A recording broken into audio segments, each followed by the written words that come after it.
don't feel no pressure. Spend 50K to show my love for the crew. I don't need no extra. Search this world, ain't no one better. Cause that's LeBron James. That's him. Who wanna be as great as him? Who wanna be influenced? Take over, perform on the stage like him. Gotta stay focused, can't lose it. Cause I gotta be in a place like him, I swear. LeBron James. LeBron James. LeBron James. LeBron James.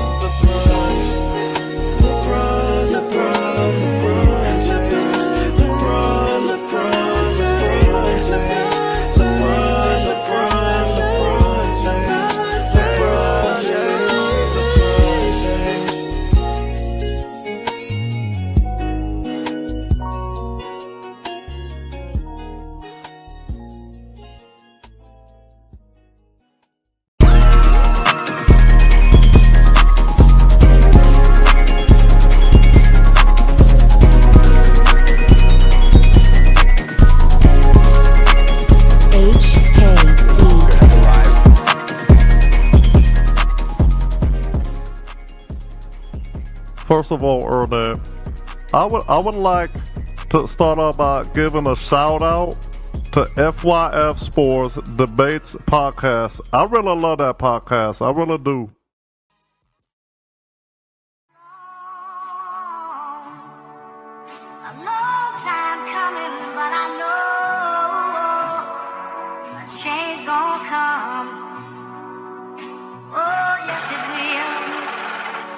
Beat money.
FYF Sports, man, we back.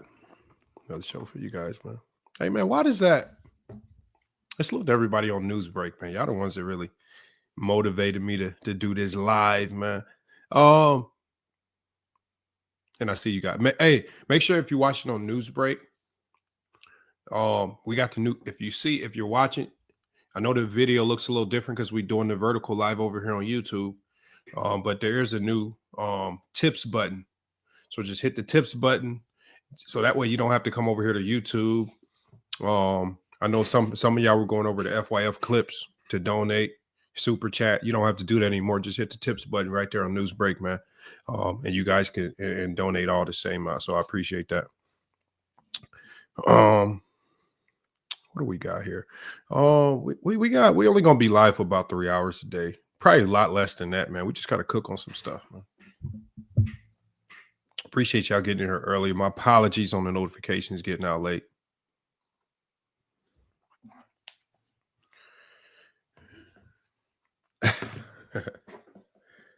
Hey, man. It is what it is, man. But yeah, y'all shouldn't let that LeBron James song bother y'all, man. Every time I play that song, it gets so many people bothered, man. Anthony says, can't be top 10 with one ring. Who are you referring to?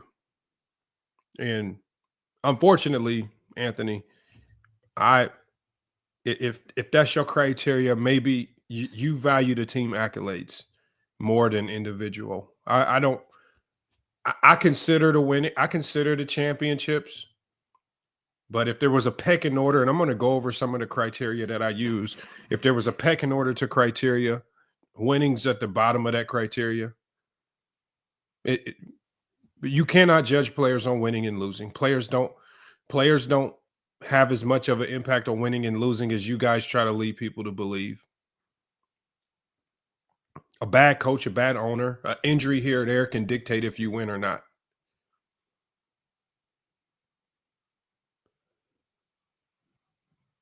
We got Tasha O'Neill says, dude, you fan out obsessed with these rich athletes.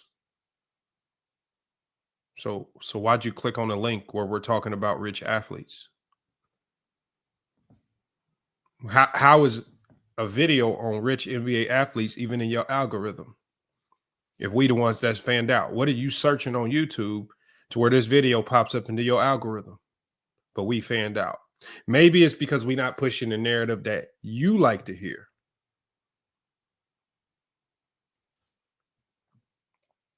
Hold on one second, y'all. Let me fix my audio real quick. Give me 1 second. Give me 1 second.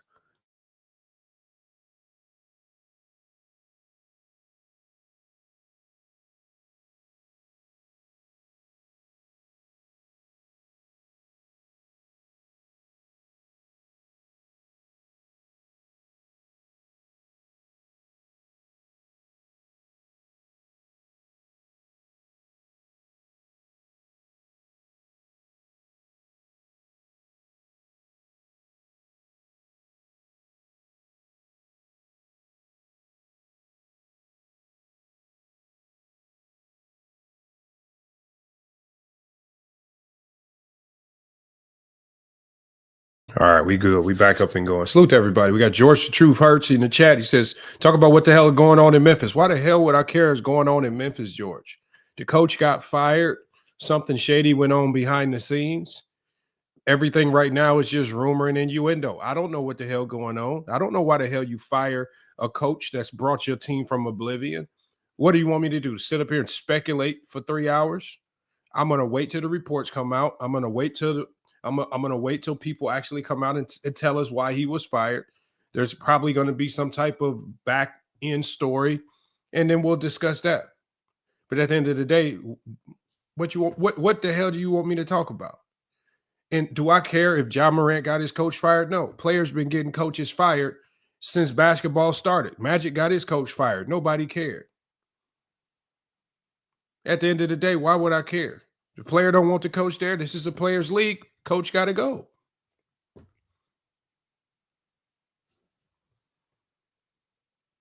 What do y'all want me to talk about a coach getting fired for? The coach was fired. Let's see how they do.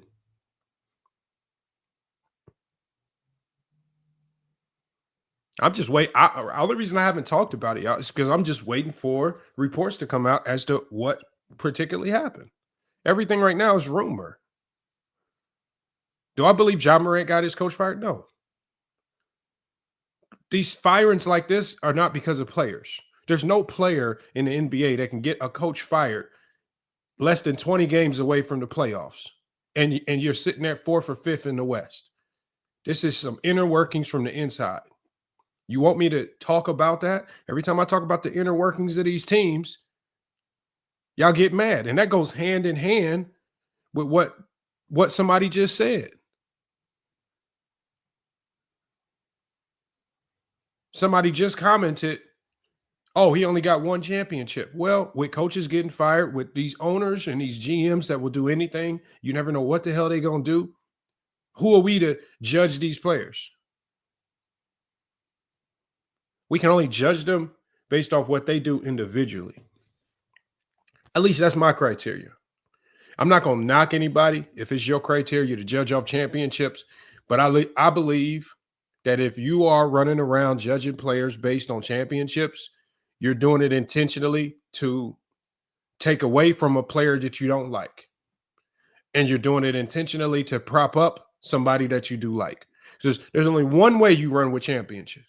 Because and the funniest thing to me is that all the people that say it's about winning championships, none of them have Bill Russell as they go. So at the end of the day, Don't come to me talking about your criteria is championships and you need this many championships to be considered. If Bill Russell is not your GOAT, I don't want to hear that conversation. And we all know that most of y'all don't have Bill Russell as the GOAT. Because the first thing you say when we talk about Bill Russell is you talk about his individual play, his points per game, what he did as an individual.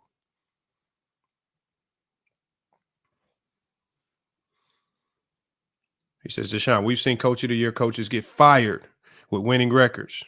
Well, look, man, at the end of the day, coaches get fired. Why? We don't always know. We can only judge the organization based on who they replace that coach with and if that coach does a better job. Golden State fired Mark Jackson. I thought Mark Jackson was doing a hell of a job. They brought Steve Kerr in. Well, he was much better. Y'all always talk about these players getting y'all because y'all so hyper-focused on these players that y'all willing to run to any narrative just to blame something on the players. Oh, Ja got the coach fired. How stupid does that sound?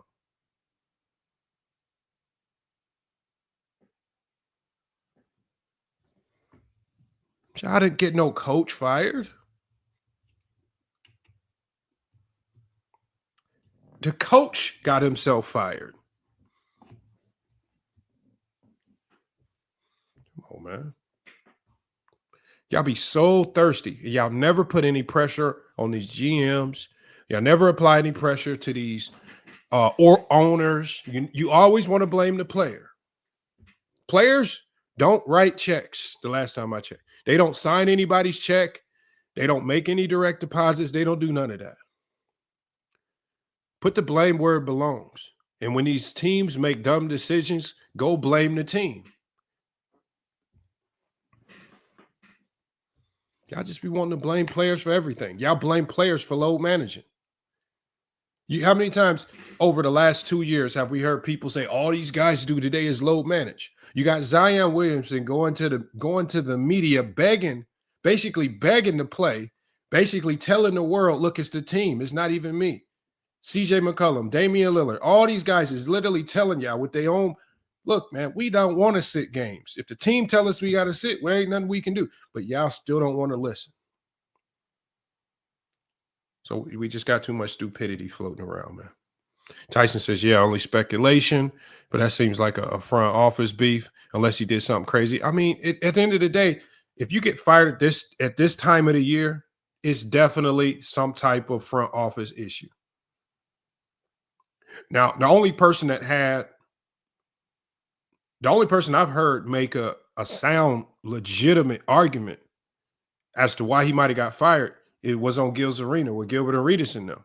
And they basically said, look, you got Jaren Jackson very, very close to being Supermax eligible. Sit his ass. Don't play him. Do something so he ain't award eligible or he don't win another award.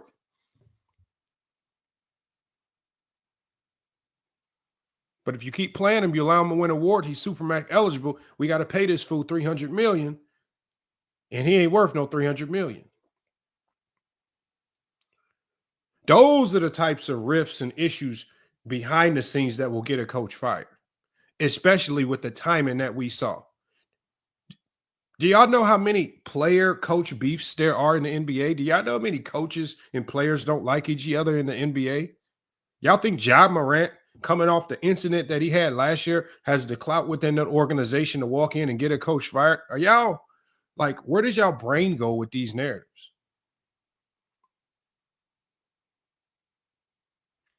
We got the GOAT Cast Hoops. Salute the GOAT Cast Hoops. GOAT Cast Hoops, I saw your comment about the Bob Cousy post.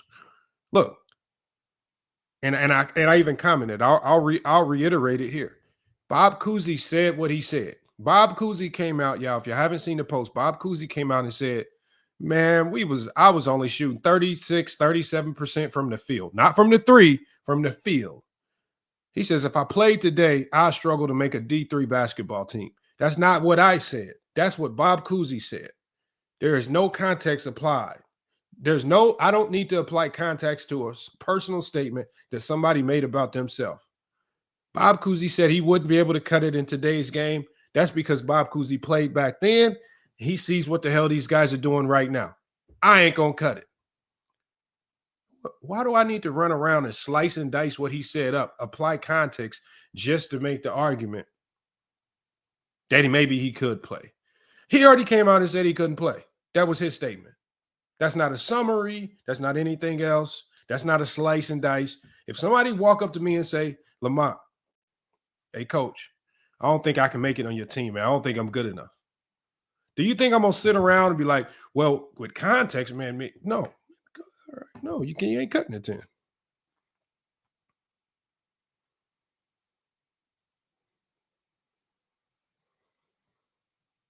Well, yeah, he was talking about himself, but I think the broader point is that there's a realization that a lot of these old players need to have. Bob Cousy is just the only one being honest about it. More of the older players would be respected if they came out and just admitted what Bob Cousy admitted. But we have all these old washed up players who we will never see dribble a basketball again, who we can actually see on film running around with these dream stories of, oh, if I play it now, I'd do this, that, and the other. No, you wouldn't. We got Judah says, wasn't LeBron shooting under 40%? Probably, Judah, but not for a career. Not for a career.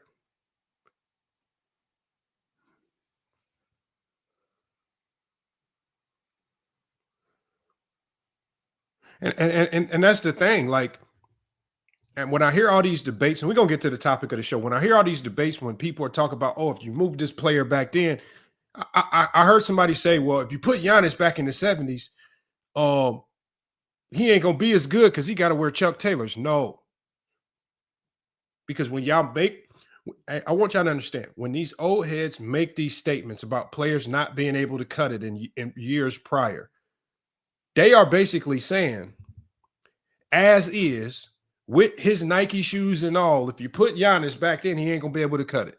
Don't try to send them back to 1970 and say, oh, we got to take away all your advancement, all your weightlifting, all your skills, all your shoes, everything that you had to make you good. And we got to wipe your whole slate clean, and you got to retrain as one of us, and then we'll see if you're good. No. Y'all watch Giannis play. Y'all watched how good he was versus the competition that he was going up against. And y'all in your minds, y'all said he couldn't cut it. The fact that you have to take him back to 1970, remove his Nikes, remove his weightlifting, remove his training, then he's not going to cut it. Well, of course, if you strip him of everything that made him Giannis, he ain't going to be Giannis. And it just proves what we say. Guys today are better because everything around them is better. The training is better. The equipment better. The time that they can put into the game is better. So, of course, it's better. This is really Yahweh is saying it's better today. Take him back. Put him in Chucks. He can't cross over in Chucks. What?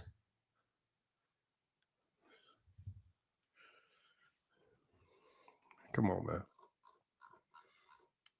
I'm talking about man, oh man, y'all. We hear some of the craziest stuff, man. Today, y'all, look, we got Willie says only dummies compare today to a 2050 player. What are you talking about? Willie, what the hell are you talking about?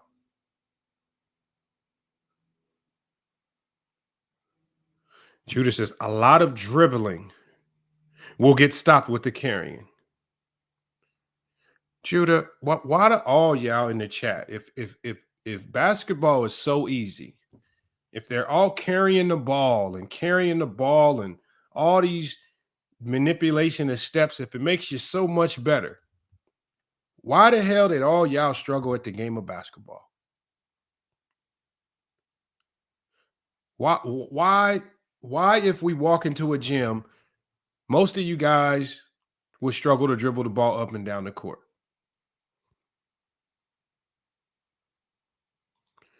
I don't know. I mean, Judah,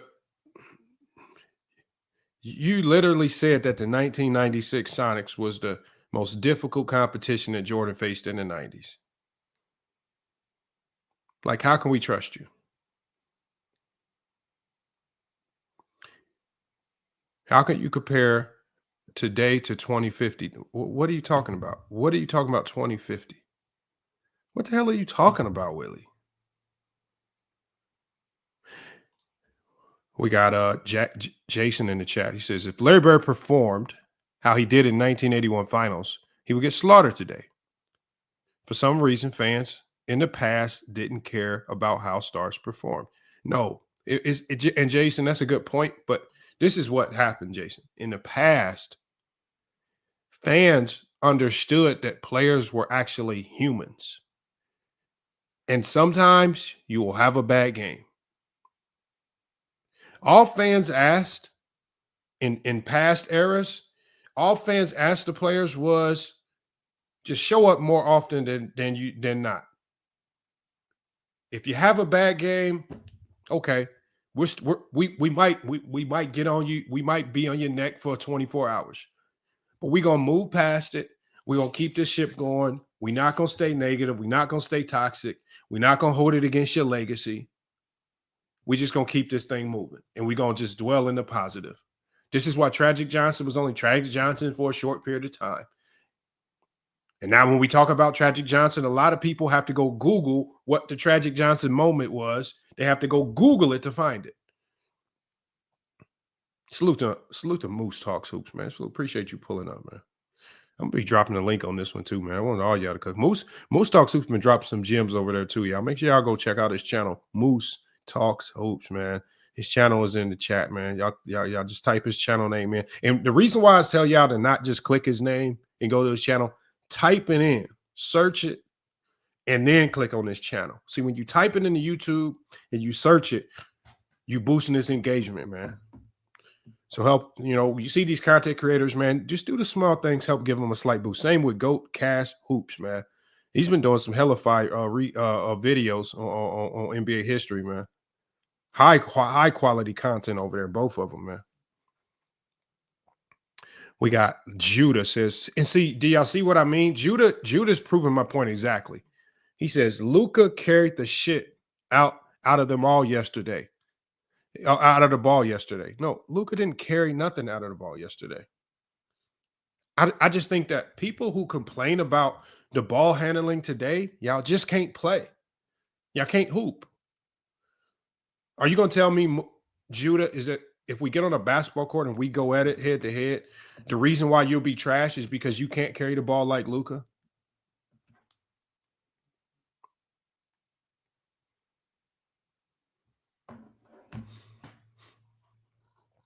Come on, y'all.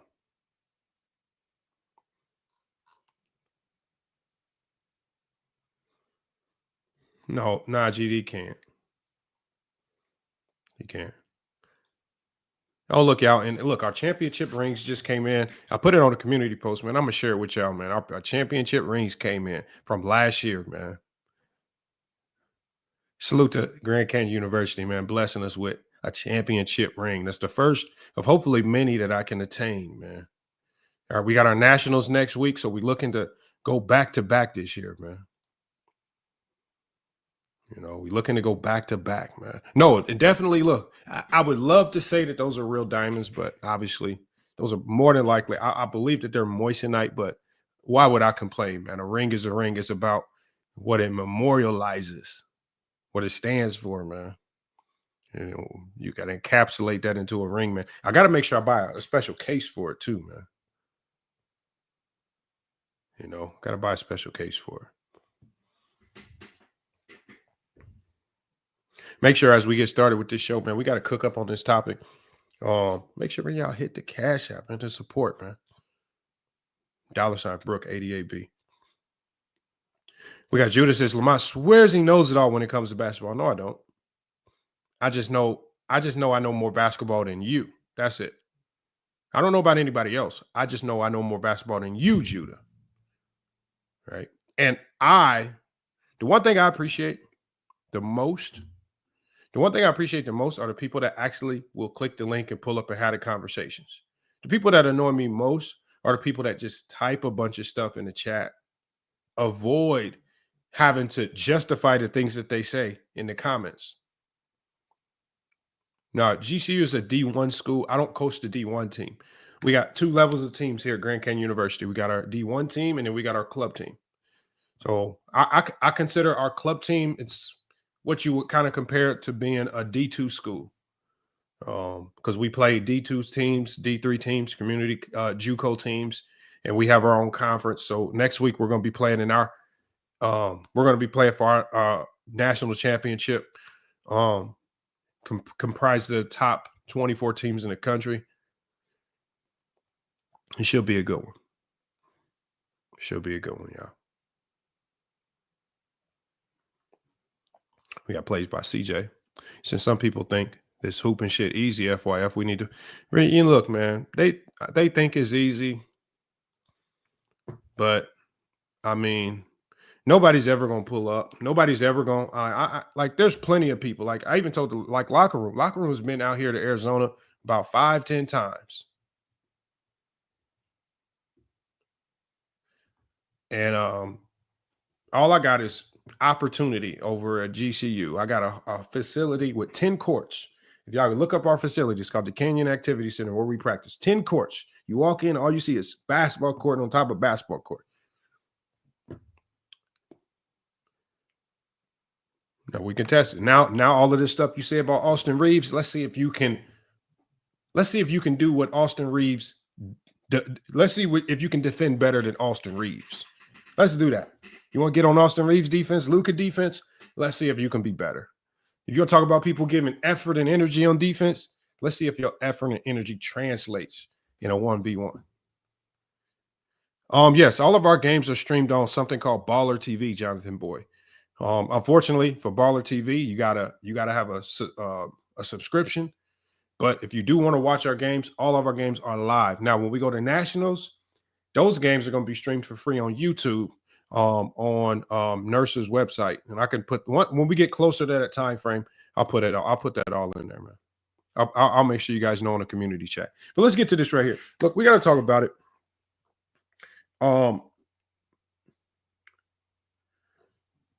The top 10.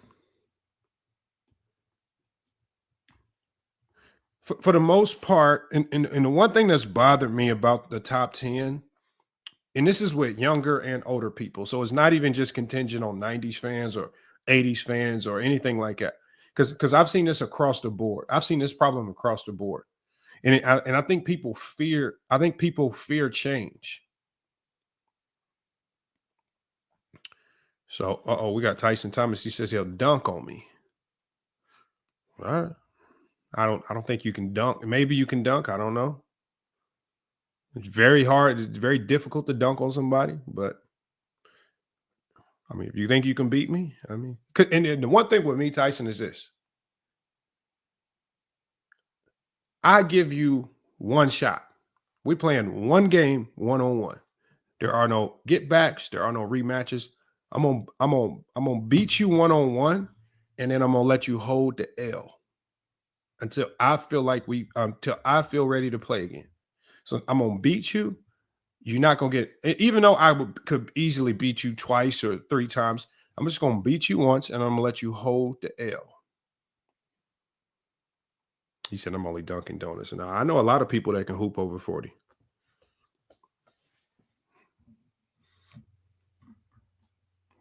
I got completely dominated by a dude that was like 47. He is a former NBA player though.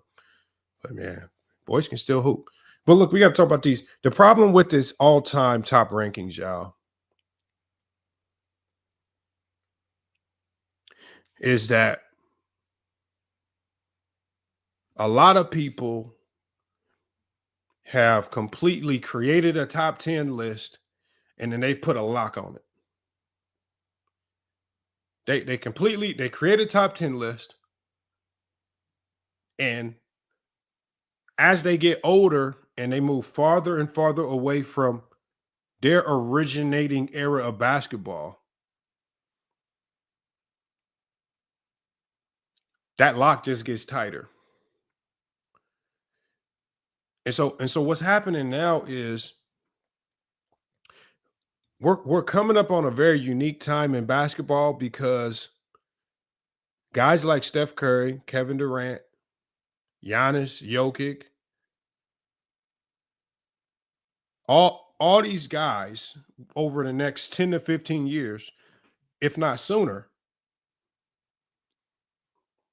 will be retiring from the game of basketball.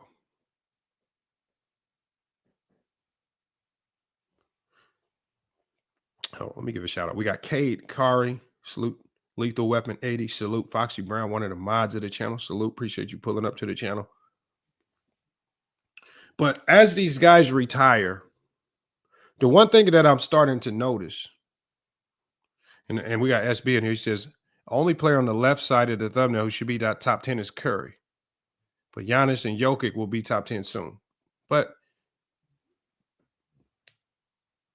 SB, if you know they're going to be top 10 soon, which in Jokic's case, Jokic could retire today and he has a top 10 resume. Jokic don't have to dribble the basketball no more. And he has a top 10 resume. Giannis, if he retired today, has a fringe top 10 resume. The only thing that these guys are doing from this point forward is they're just cementing their spot somewhere in the top 10. And I've always said, will you guys be ready to move some of the players that you love out? And don't mess around and have some type of criteria. Because criteria is only going to bump a lot of your favorites out. Like, for example, and that's why I put on there, Magic, Bird, Kobe. If you have criteria, there's no way to mix, match, hide Hakeem. There's no way to get around the fact that a lot of your favorites, the ones that you have some type of affinity towards,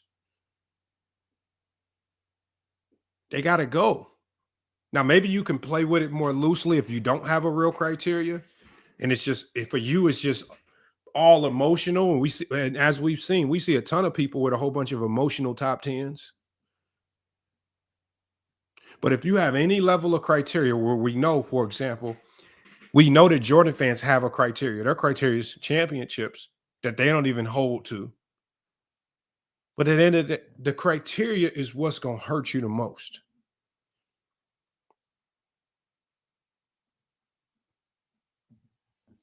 And so what we're saying, y'all, and I know a lot of you guys have seen this over time, is as Steph Curry, Jokic, and Giannis, as their resumes become more and more overwhelming and indisputable,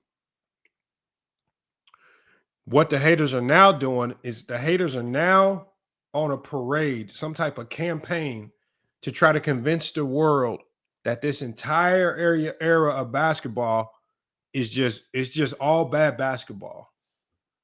And everything that we see these players doing today is all fake. It's not real. As you see with Judah in the chat.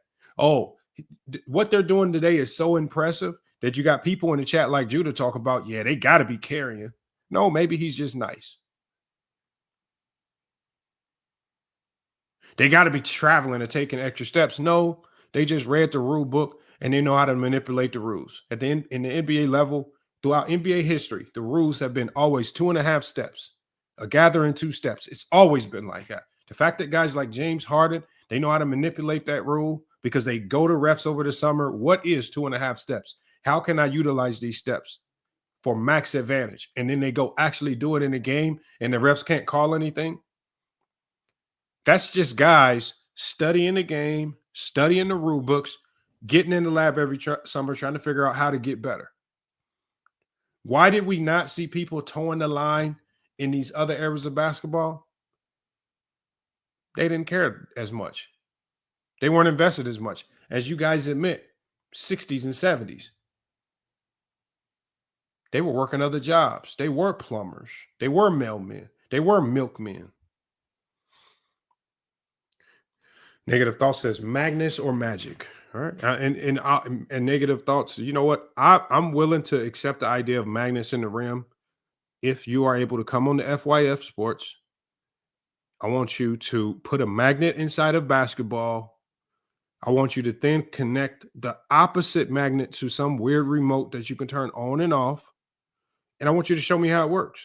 And if you can show me how it works, if you could show me these magnets and how these magnets make shots go in magically, and how they turn it off for some players that can't make a shot, and how they turn it on for some players who make everything. If you can show me this, I'll take it. Just give me one example. A scientist, a science experiment, anything. Give me a YouTube video. Just give me anything.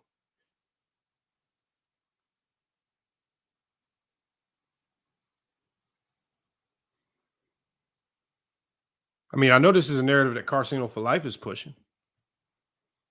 I mean, and also, I want to know, how do you add the magnet into the basketball without then changing the weight of the basketball, right? If you put magnets in the basketball, now you change the entire dynamics of the basketball. It don't dribble the same. It weighs different. It feels different.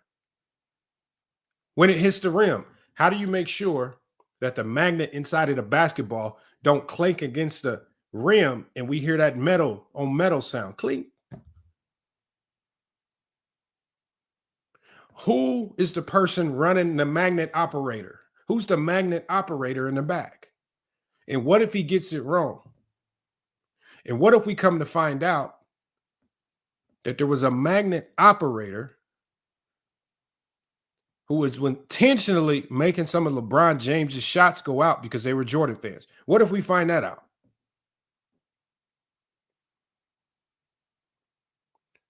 But see, when we talk magnets, y'all see the road to stupidity that we got to go down to talk magnets? Do y'all see the road to stupidity and all the illogical conclusions that we have to start to come up with when we go down the road of magnets?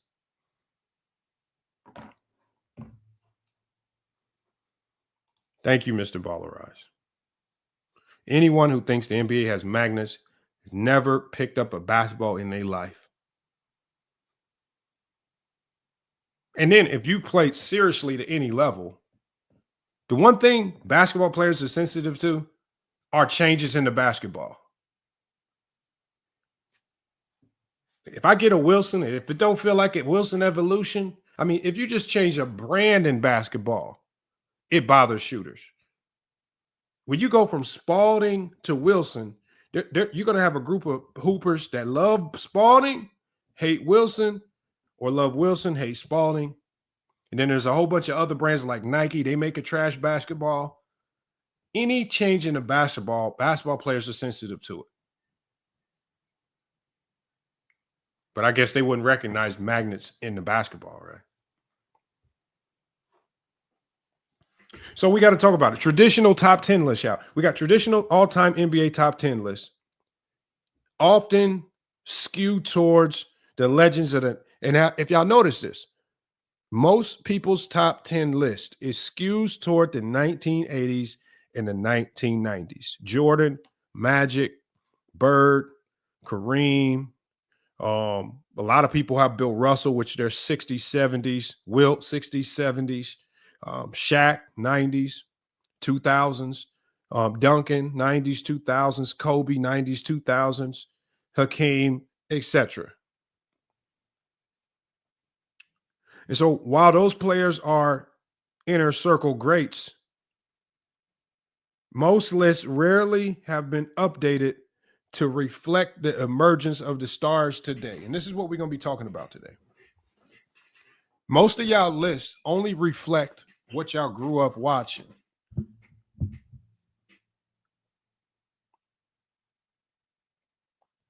When are the lists going to be reflected?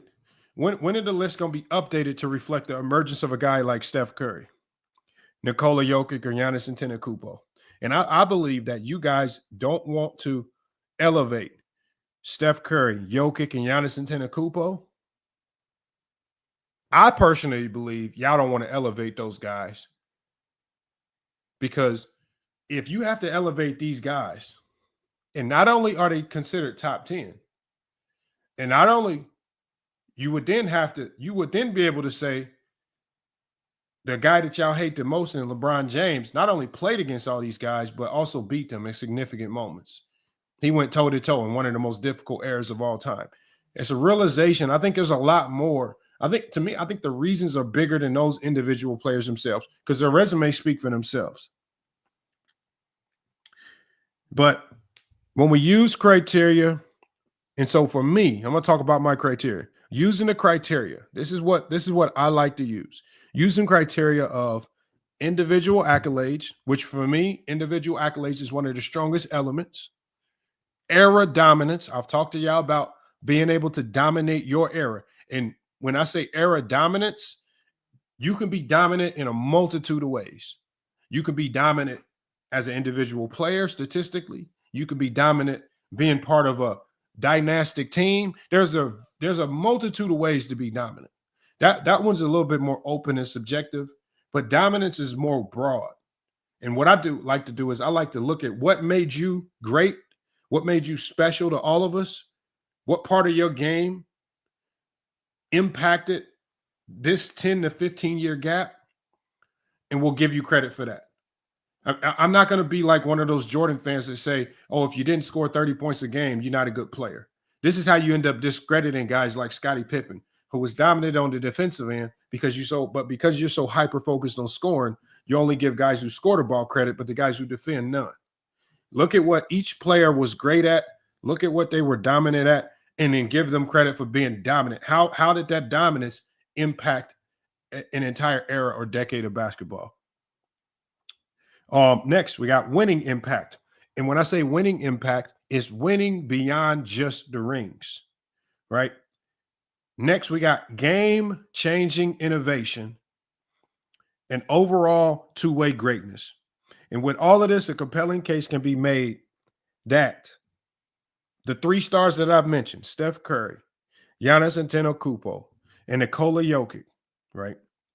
A case can be made that they should be among and they belong in the top 10 players of all time, right? And what's happening is all these phony gatekeepers of the top 10, right? You got to start removing the nostalgia. You got to start removing the bias.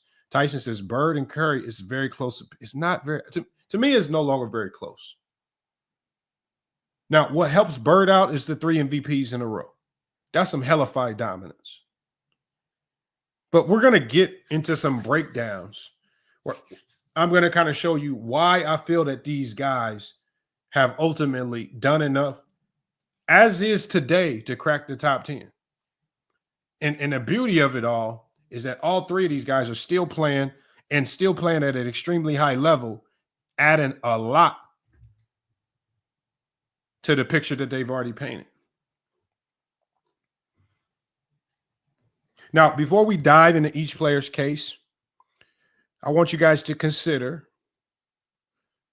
Curry, Jokic, Giannis each have multiple MVP awards, regular season MVPs being the hallmark of individual dominance, as I told you. Each has led a team to a championship, proving that they can convert greatness into the ultimate team success. And each has fundamentally changed the game or redefined what is possible at their position, which is another element of my criteria that I feel is essential for being a top 10 player. In contrast, beloved older icons like Kobe, Hakeem Olajuwon, and others, they are often locked into a lot of people's top 10 lists, but they have fewer MVPs and as well, as we can see, certain statistical and certain era-related shortcomings that warrant a re-examination. Remember, we did a show when we re-examined Kobe from 2000 to 2010. And a lot of you guys didn't like the results. So what we're going to do next is we're going to break down these cases for Curry, Jokic, and Giannis. It's going to be supported by stats. It's going to be supported by facts. It's going to be supported by quotes. Because some of y'all got to stop listening to the gatekeepers and then tying your opinion too much into what these gatekeepers of basketball are saying your top 10 list should be. It says you should do a show where you did a show where you hated on Kobe for 6 hours. Well, the only way I can hate on Kobe is if I hate him. See, so Anthony, the key element to hating on Kobe is that you have to hate him. I don't hate Kobe. If I hated Kobe, I would say he's 52 all time. That's hate. I told y'all that I feel like Kobe was number 11 all time. That's in the less than 1% of the top NBA players that have ever touched a basketball. And you guys say that's hate. But if I somehow magically change my criteria and I bump Kobe up 1 or 2 spots, then it's not hate. So if I come up with some weird reason, well, let me just switch Kobe from whoever I got at 8. And I drop that guy to 11 and I put Kobe at 8. How is that hate? And wouldn't the fan base of the player that I dropped to, for example, let's say I got Tim Duncan at 8. Would Tim Duncan fans then have the right to come running to me saying, you hating on Tim Duncan? You dropped him to 11. So it don't matter where I put Kobe. If it ain't where you have him, you're going to consider it hate. But that's because you guys are too hell-bent on being emotional. You're going to call it hate because your top 10 list is derived out of emotion. I'm not going to call it hate. In SB, I'm just giving an example. Not saying Tim Duncan is 8 or anything like that, but what I'm saying is just think of the very, very small change I need to make. And then all of a sudden, Kobe fans are happy all of a sudden. I could just make up any random excuse, and Kobe fans wouldn't even care what the excuse was. And if I find some weird reason to bump Kobe up 2 spots and drop another guy down, all of a sudden it goes from hate to love because Kobe's in my top 10. This is called, you guys are being very weird, cult-like gatekeepers. Because you don't care why other players get dropped. You only care when the player that you love drops. Jordan fans do all this all the time. That's why they have very cult-ish behaviors. Because I've always told Jordan fans this. The way Jordan fans applaud his legacy, the way that they kind of tell us what the criteria is that they use. If Jordan fans truly held to their criteria, then Kobe should be over Jordan. Nothing Jordan fans say makes sense. I think in this whole conversation, the least credible are the extreme Jordan fans. Because Jordan fans are going to come in and say 6-0, but then have Bill Russell ranked outside of the top 10 or not ranked at all. Jordan fans are going to say scoring. And then when you talk about Wilt, they're going to say, oh, he did it against bums.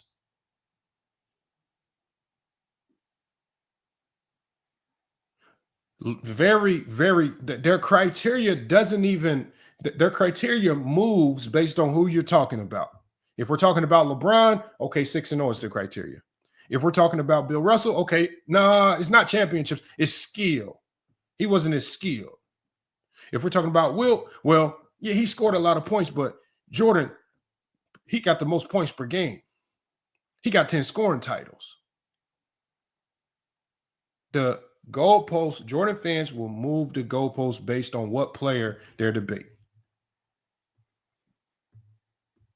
They can't have a consistent criteria. And the one thing that I've learned as I look through a lot of these debates, the only thing that keeps Jordan at number 1 are the subjective qualifiers. There is no running measurable.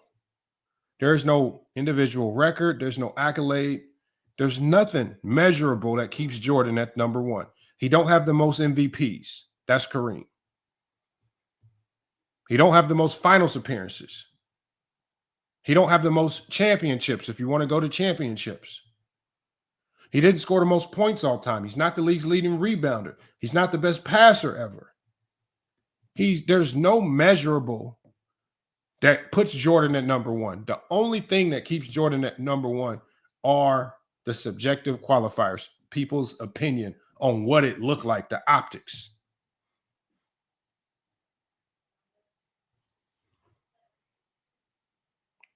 And Oswan Williams says most finals MVPs.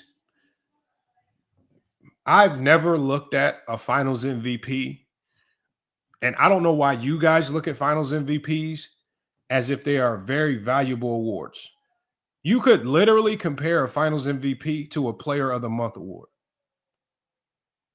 It's too small of a sample size, and anybody can win it. I mean, think about it. To win a league MVP, we have never seen some bum just accidentally waltz his way into a league MVP. But we have watched a guy like Andre Iguodala win finals MVPs. We saw James Worthy win finals MVP over Magic. We saw Dennis Johnson win a finals MVP over Bird. That finals MVP, because of how small of the sample size is the easiest MVP award that you can win. And the fact that y'all put so much weight into it is crazy. At most, it's a 7-game sample size. On average, it's about a 5 to 6 game sample size. Why would I use an award like that and make it applicable to where I rank you for your career?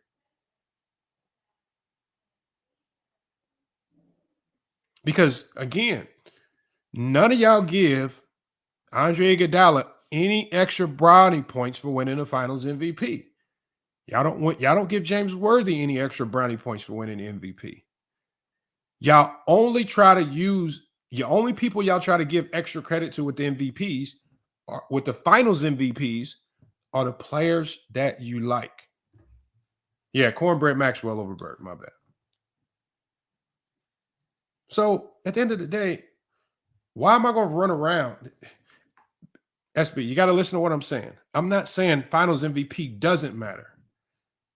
What I'm saying is, do I consider a finals MVP equal to a league MVP? No. I weigh it differently.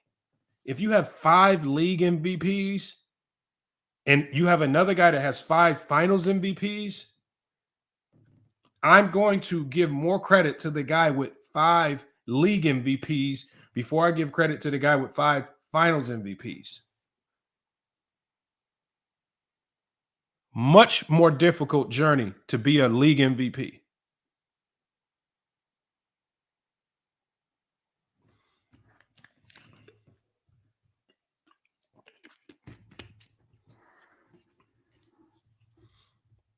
And then in some cases, like with Jerry West, how do you value his finals MVP? When they lost and he won the award.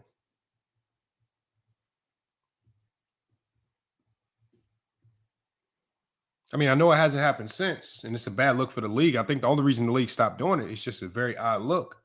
But how do you value it then? We're going to talk about it right here. We're going to start with Steph Curry, y'all. I feel like Steph Curry, and I'm going to tell you all the reasons why I feel like Steph Curry should be in the top 10. And we're just going to run down the list. I got it written down here. I'm going to get through it as quickly as possible. Steph Curry. The label I've given Steph Curry as to why I feel like he should be in everybody's top 10, the greatest shooter of all time, and he's also an offensive, he's the greatest offensive innovator ever. Accolades and dominance, Steph Curry's resume is top 10, 2-time league MVP, unanimous MVP, 4-time NBA champion, also earned a finals MVP in 22.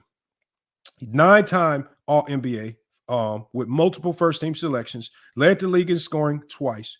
More importantly, Curry was the engine of the Golden State dynasty that dominated in the 2010s, 5 straight finals appearances in a row. And then look at his era dominance. His era dominance is evident from 2015 to 2019. The Warriors were a juggernaut. Curry was the focal point, right? And he added a 4th title in 2022. And when you look at Curry's career, and when you talk about his dominance, It almost like you can break his career up into threes. There was the pre-Kevin Durant era where they won a championship without Kevin Durant. Then you have the Kevin Durant era. He's still great, and they win the championships with Kevin Durant.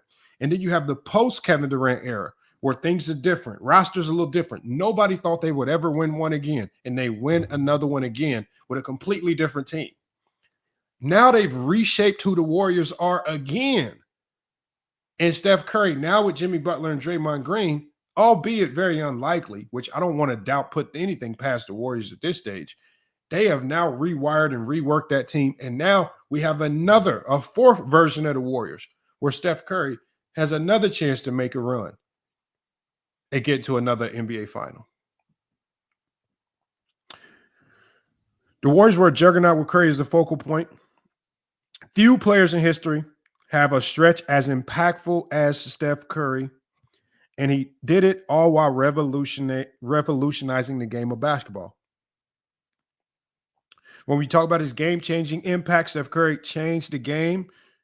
Marksmanship from the three-point line literally transformed offensive strategy in the NBA. Right? His former teammate Andre Iguodala put it best. He says what he's done for the game of basketball, he's actually changed the game. How many people in the history of basketball have literally changed the way the game is played? Right? You have to shoot 73s a game now sometimes, right? Not because you want to, but sometimes because you have to. Right? Before Curry, no team oriented his offense around a high volume, deep shooting player. Right. In fact, no player had even hit 200 threes in the season before Steph Curry. Curry had shattered the barrier with 272 threes in 2013, then broke his own record repeatedly. By 2016, became the first player to ever sink 400 threes in a season. Limitless range, quick release, bent defenses to breaking points. Coaches were forced to pick him up at the half, devise new schemes simply just to contain him. We've never seen something like that before. Right? Curry's gravity demands probably some of the most attention that we've seen in NBA history. The impacts just go beyond the stat sheet. We don't even have to keep talking about Steph Curry. We talk about the statistical greatness. We can run off his statistical greatness. We can run off Curry's efficiency and advanced metrics, which I know you guys hate. But if we run down that list, we'll be talking all day. I got the numbers in front of me. I just don't want to. I could go on and on about this guy. The fact that you guys don't have him in your top 10 is crazy. Right? And then if you are one of those people that go to winning, he has a legacy of winning. Right? When you look at how his resume stacks up, right, with the 4 championships, that's more than Bird. Right? That's more than Bird's 3. That's equal to Shaq's 4. Right? He's and he's always been the driving force of those teams. And unlike some legends who needed to piggyback on greater teammates, Curry has always been the clear catalyst for the teams. I mean, I know it was arguable when KD was there, but when you look at how teams defended the Warriors when KD was there, they still double Steph, even with KD on the court. And that talks about his gravity, right? Compared to Kobe Bryant, who won 5 rings, Curry has 4 and is right in that same range, right? And, you know, and recall that Kobe's first 3 came as Shaquille O'Neal's sidekick, whereas Curry was always the primary star for Golden State. Right? Curry also has more MVPs than Kobe, 2-1. That might be a slight difference, but it is a difference. And MVPs are the greatest individual accolade that you can win as a basketball player. And he did it all at a far better efficiency and advanced stats. Right? It's telling that Bryant, when you talk about Kobe Bryant, y'all, it's telling that Bryant has never led the NBA in any one of the primary advanced metrics. He never led the league in PER, win shares, box plus minus in any season, whereas Curry has led the league in multiple seasons in those advanced metrics. That is a testament to his dominance as well. Even if you compare them to Magic, because I know a lot of people try to pretend and say that Magic is the greatest point guard of all time. No, we changed that a long time ago. It's Steph Curry, right? When you compare Curry to Magic, right? A common debate has been point guard supremacy. They try to blur the lines with how the point guard position is supposed to be played. Curry, y'all don't remember. Curry changed how the point guard position is played, right? Magic's 5 titles and 3 MVPs are often cited, but Curry's 4 titles and 2 MVPs, 1 unanimous, plus revolutionary impact make a strong case that Curry has equaled or even surpassed Magic Johnson by resume, right? Magic never had to do, he never had to be a defensive focal point for opponents 30 feet from the hoop. Curry's ability to warp defenses is arguably more game-breaking than Magic Johnson's passing. As great as Magic was, even Hall of Famers have started to acknowledge Curry's place in history. So when you look at the impact of what Curry had to do on a day-to-day basis, what his responsibilities was, how difficult it was for him to be great at what he does, I think the impact is the separator between him and Magic, right? And let's not even compare their stat lines if you want to be one of those stat heads. The only way you can put Magic over Steph is if you go to team accolades. He says you picking and choosing depending on the player. How am I picking and choosing? I'm using the same criteria versus any player. This is all based on the same criteria. It's all based on the very same criteria. I'm not warping or changing my criteria based on who we're talking about. We're talking about starting with individual dominance, accolades, impact. How did you change the game historically? If you go to how you changed the game historically, who had the bigger impact on how basketball was played? Magic or Steph? I don't even think that's debatable. One of the reasons why Steph had the biggest impact is because Steph is closer to normal stature. You can't duplicate what Magic does because there's just not too many people walking around that are 6'9" to start. So it's hard for how you play the game to have significant impact or change the way kids and the way people play the game if you're not normal. Curry's normal. I mean, y'all get mad at criteria, but you guys are the ones that come to me and tell me your criteria is championships and don't have Bill Russell as the GOAT. I don't allow I allow my criteria to choose the top 10. You guys allow y'all feelings to choose the top 10, and you use made up criteria to keep certain players out. That's the difference. Let's go to Nikola Jokic. Right. I think some of the best elements for Nikola Jokic are going to be accolades and consistency. His game-changing playmaking. When you talk about how he changed the game, when you talk about because at Peace World, this is not ChatGPT because I've told you guys my criteria before. This is the same criteria I've always used. You just don't listen. And again, when I drop the link, I want to know what your criteria is. And if your top 10 aligns with your criteria, we know it won't. Because I don't debate people's top 10. I just want to hear if your criteria actually makes any sense and if you've equally applied it. And just don't be one of those people that all of a sudden disappear and start fluttering around when all of a sudden when I drop the link and now is your opportunity to come up here and tell us what your top 10 is and what criteria you apply. And if you have left the door open for players of the day to actually crack the top 10. So we go to Jokic, two-time MVP, on one of the most dominant runs in NBA history. It could be argued that the year that Nikola Jokic won the championship, statistically, it could be argued that he had probably one of the greatest finals runs in NBA history. If you judge it based on efficiency, that could very easily be argued, right? And I know a lot of people can go to competition and who he played. At the end of the day, he can't control who he plays. When you look at that run in and of itself, Jokic made some hella fire runs. When you look at Jokic's impact on the game, Jokic is widely heralded as the best passing big man in NBA history. So when you talk about being the best at something, are you the league's leading scorer? Are you the league's greatest shooter? When you talk about being the best at something, just be number one. If you're in the top 10, I believe you need to be number one at something. We need to be able to look at some element of the game of basketball and say, you're the best at that. With Steph Curry, he's the best shooter. With Nikola Jokic, he's the best passing center, the best passing big we've ever seen. and it's not even close. I know some of you guys, and I've seen some people on Players' Choice talk about Arvidas Sabonis. What? No. You got people running around saying, oh, Sabonis was Jokic before Jokic. No, he was not. I watched Sabonis play. Not close. Don't let these people lie to y'all. My bad. 3-time MVP. Potentially 4. Because it's looking like this year, it's looking like he got it.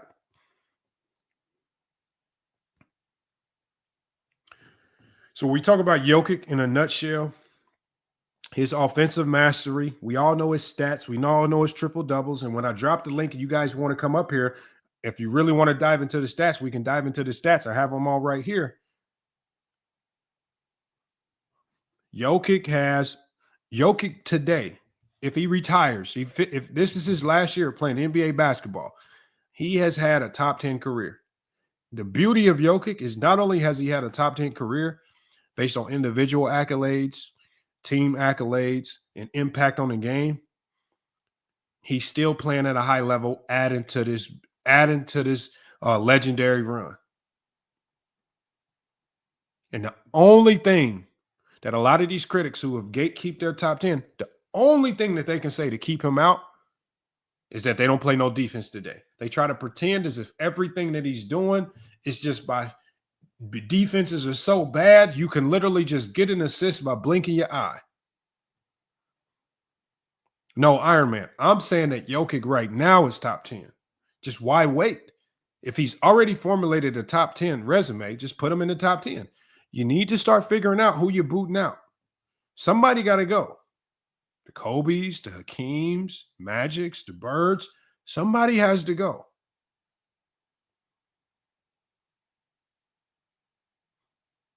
Because at the end of the day, if I'm starting a team and I could either take a prime Bird or a prime Nikola Jokic, I'm taking Nikola Jokic all day.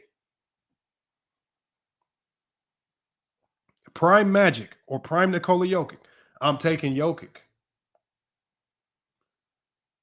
Prime Hakeem or prime Jokic, I'm taking Jokic.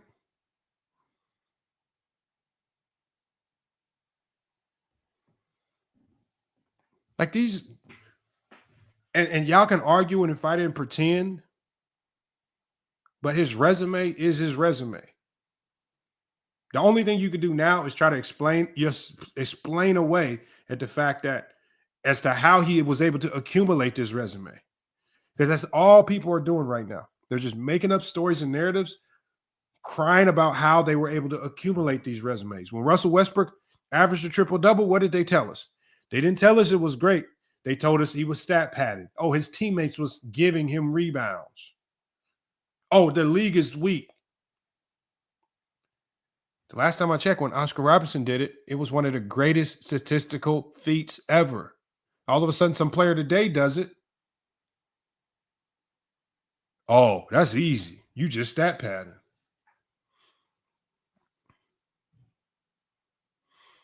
It's wild, man. So we got Nikola Jokic. We can compare him to past legends. And when I come up here, I believe that guys like Hakeem Olajuwon, he's usurped. He's completely cleared for a career already, and he's still added to that resume. There's a multitude of players. I believe when you compare what he's done to Larry Bird, I believe that he's done enough to pass up Larry Bird as an individual player, the way he's changed the game and winning-wise. Same with Magic. Even that most definitely with guys like Kobe Bryant.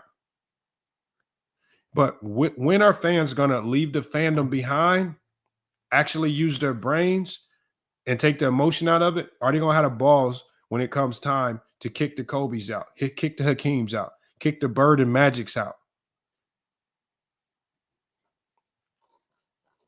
When we go to Giannis Antetokounmpo, I got Giannis Antetokounmpo listed as not only just his accolades, but his two-way excellence, unparalleled physical dominance. And I have him as the greatest transition scorer in NBA history. Today, right now.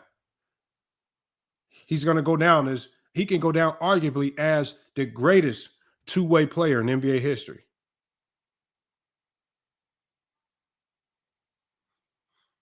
So Giannis is still writing the script on what he's going to be great at, because there's a multitude of things we can say he's the greatest at. He says maybe at the end no, even if we wait to the end of their careers, y'all think all of a sudden at the end of their careers, y'all gonna come to some new revelation? Oh, if he retires, oh, now I figured it out. Now he's top 10. No, at the end of their, when you look at, I'm talking about their resumes to now. If you look at their resumes up into now, why the guys of today, why do they have to do 5 to 10 times more than what the players of the past did just to crack the top 10? Hakeem Olajuwon was mediocre for years throughout the 90s. He has 2 good years in the 90s, because really, if you think about Hakeem Olajuwon's entire career, if you're being honest, he only had 2 years that you could say were MVP quality years. For the rest of the years, he was really good. He was an all-star. But if you look at Hakeem Olajuwon's career, he only had 2 seasons in his career that were MVP caliber. He could lose in the first round. He could do all of this stuff. He could be mediocre. They had to do, players like Hakeem Olajuwon could do so little. Kobe Bryant, when you look at Kobe Bryant, he can be a sidekick and it's okay. He can be a sidekick to Shaquille O'Neal and it's okay. He can win 3 championships and you still give it to him, right? And another guy who's just like Jordan, solely dependent on Phil Jackson to win championships. Outside of Phil Jackson, he could not win a thing. He couldn't win a thing. He couldn't sniff winning a thing. He couldn't get to an NBA final. He could not win nothing without the crutch of Phil Jackson. And when you talk about playoff performances, some of the worst playoff performances and letdowns that you've seen, y'all don't talk about it. When y'all talk about players quitting all the time, Kobe done that multiple times in the playoffs. I don't hear it. When you talk about choke jobs, giving up 3-1 leads, getting swept by the Dallas Mavericks, I don't hear about it. The same narratives that y'all try to apply to today's players, why do those narratives all go into the garbage can when we're talking about Kobe? I mean, if there's anyone to go first out your top 10, the first to go got to be Kobe. Y'all talk about players winning MVPs and championships on your watch. That's all they did when Kobe played, when he was the number 1 dog. By 2007, in Kobe's prime, they were saying LeBron James was the best player in the league. Not me. Jerry West said it.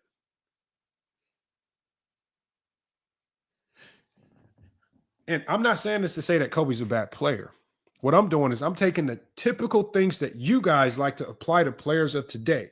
The choking, bad playoffs, and losing. And if you apply that standard to Kobe, he don't measure up.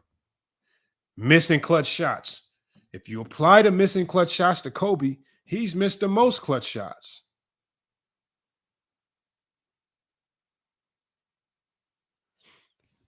We got Peace World. He says, yes, LeBron did say Kobe was the best at that time.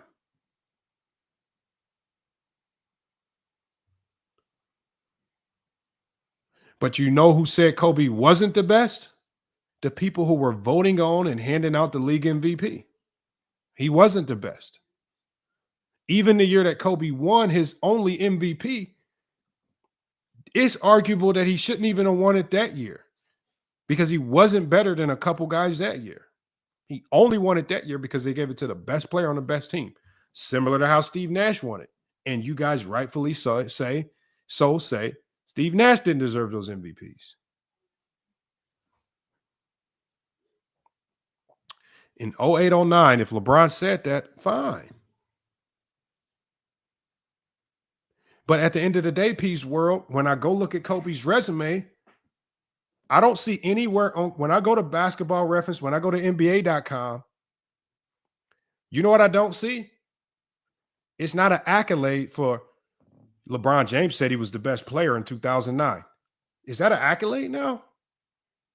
Has LeBron become so great to you, Peace World, that if he gives the nod to a player that has now a new notch as an accolade? LeBron said Kobe was the best in 09. So now because LeBron said it, now that's a new accolade. Are you telling me that's how good and that's how favorable you think of LeBron James? That if he just breathes Kobe's name and says he was good at anything, then that is now a new accolade. LeBron said it. We all know why he said it. And we all know what he meant when he said it, because they weren't talking about that year. They really, when players are asked that question, they are generally kind of asked in the sense of his career. And at the end of the day, if we look at it, just look at when they matched up against one another, LeBron always beat Kobe with a worse team, right? All I'm saying is if you guys hold to y'all same standards, every time they matched up when they went head to head, because y'all are all about the head-to-head matchups, why is the head-to-head matchup 16-6? Are you going to tell me Kobe had a bad team? You can't do that in the 2000s. You can't do that until the end of Kobe's career. Bron came in 03. He had been beating Kobe-led teams since 03. 03, 04, 05, 06, 07, 08, 09. This is all Kobe's prime. 16-6. Peace world. I don't care who you have as the GOAT. What I'm saying is just because a player makes a statement doesn't mean it rings true. And we'll give it to Kobe. Let's say he was the best player in 09. That's still not indicative of your entire career. Because this is a career conversation, not LeBron said I was the best in 09 conversation.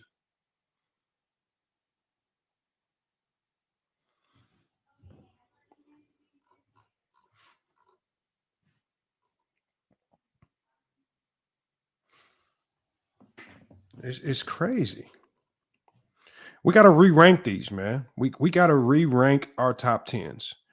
We have to now find ways to bring in guys that you guys are you just for whatever reason y'all being resistant to putting them into the top 10, even though all logic and reason says that they're top 10 players.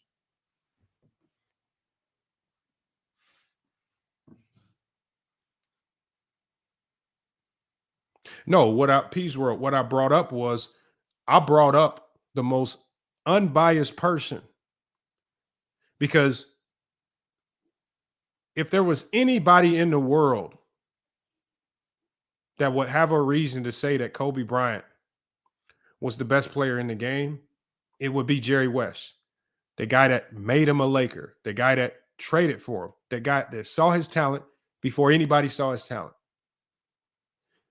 But even as Kobe was in his prime, the guy that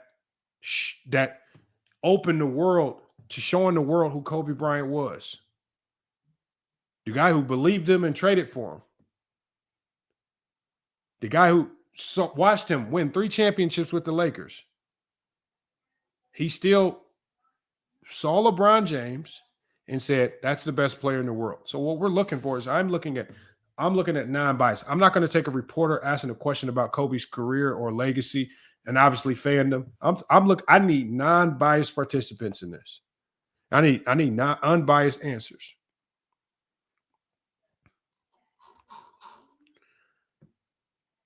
Oswald says Lamar going to crash. Crash on what? What are we talking about here? RT the brand, that's right. Nobody talks about Westbrook. They hate on Westbrook. They call him Westbrick.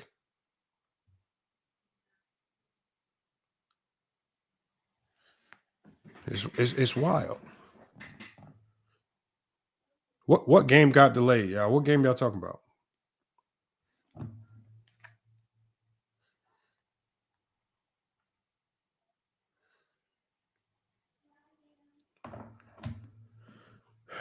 Westbrook will be top 10. I mean, Westbrook's gonna have a hell of a case Westbrook's gonna have a hellified case to be ranked really high. And Westbrook's just another guy that fans, for whatever reason, have decided to hate on him. And once these fans today, how toxic they are, once they start to decide to hate on everything that you've done, they're going to find ways They're going to try to find ways to tear down everything that you've done, no matter how great it was. Westbrook has been historically great. He's done things in the NBA that will never be duplicated again. And if it is duplicated, it's probably not going to be within the next 50 to 60 years. We'll be all dead and gone when these things are duplicated again. So if we were to re-rank the top 10 today with fairness to modern talent, players like Michael Jordan, LeBron James, Kareem Abdul-Jabbar definitely probably remain locks.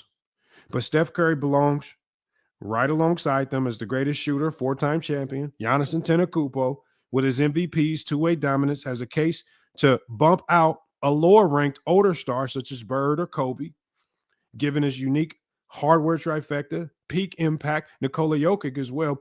As of his 2023 title and Finals MVP, he has entered rarefied air. That's a fact.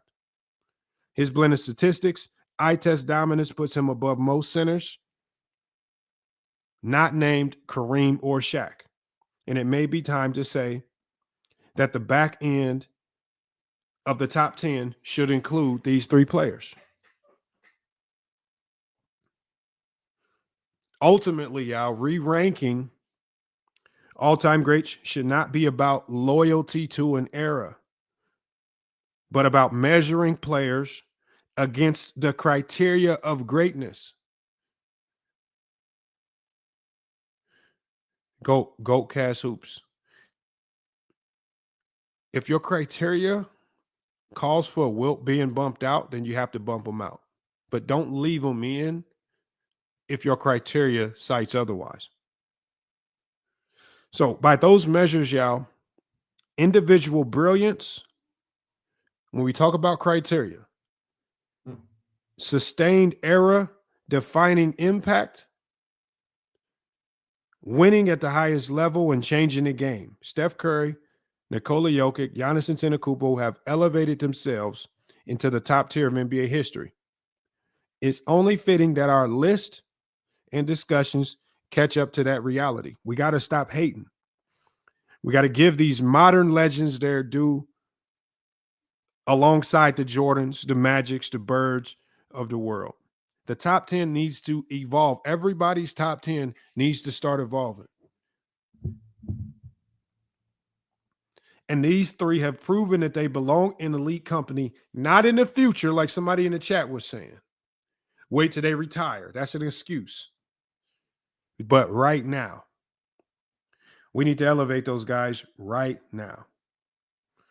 And so, obviously, I have the numbers and everything to support. We'll get into all of that if need be. I'm going to drop the link in the chat. Let's get you guys up here to cook on this topic, man. And what are y'all thoughts, man? Are y'all going to be fair? James Harden clears Westbrook. Man, the hate that y'all apply to Russell Westbrook is sad, man. The hate that y'all put on Russell Westbrook is sad, man. You know, I'm at this stage in Westbrook's career, I'm just surprised he hasn't caught an assault charge just slapping the shit out of somebody. Because at this stage in his career, this man's close. He's worth about $500 million right now, according to reports. I wouldn't be surprised if one of you guys walked up to him and called him Russell Westbrook, if he just hauled off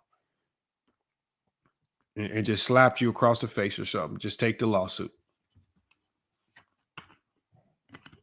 Because when you talk about the embodiment of what every coach wants from their player, a guy that comes in, goes all out, works hard. Yep, he might make a few mistakes here or there, but you ain't gonna find a guy that works hard, stays in shape, plays through injuries. You ain't gonna find a guy that does these things better than Russell Westbrook. And then all y'all have to say about him is Russell Westbrook. All y'all have to say about him is that his triple doubles a stat pattern. And some of y'all can't even get a triple single at the LA Fitness.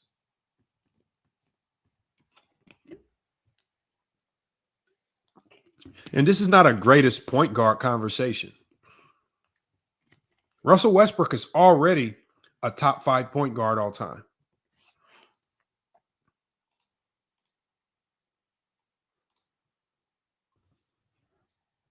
So this ain't a point guard. We're talking about Russell Westbrook needs to be in conversations that are top 20 and up.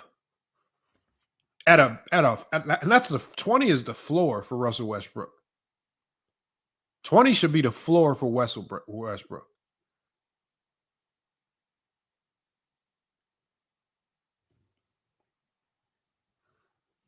All people do is just disrespect Russell Westbrook. And literally Russell Westbrook has been the embodiment of what every coach would love and dream to have on their team. He do everything right. Don't get in trouble. Don't do a whole bunch of crazy stuff. He play hard. All y'all do is cry and whine about a jump shot or turnover that he makes. So the stuff that Russell Westbrook does is literally the same thing that all y'all favorite players do on every single night. But for whatever reason, Russell Westbrook, it's 1,000 times magnified when he turned the ball over. When he missed a three-pointer, it's 1,000 times magnified. Now he's Russell Westbrook. I mean, the last time I checked, we could have came up with some brick nickname for Kobe, because Kobe for sure bricked a whole bunch of them things.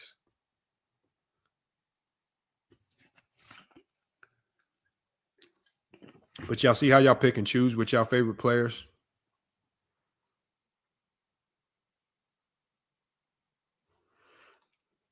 Herb says Zeke took risk. All great point. I don't know what that means. The hell you mean he took risk? He just hooped. Link is in the chat, man. Y'all come up here and cook, man. I want to see, because like I said, I didn't even give y'all all the ammo I got. I just want to see what y'all say. I just want to know what 3 players do y'all plan to kick out y'all top 10 so that Steph, Giannis, and Jokic can enter the top 10.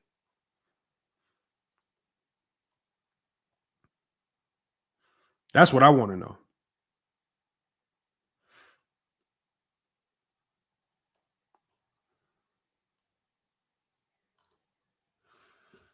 Because I think we got overwhelming evidence. And y'all, for the link, y'all, I'm also gonna put the link on the community post so it's easier to click. Because I know when we doing a vertical live, the link is harder to click. So let me put it on. If you want to join the show, you can also go to the community tab. And I'm gonna put it in the community tab as well.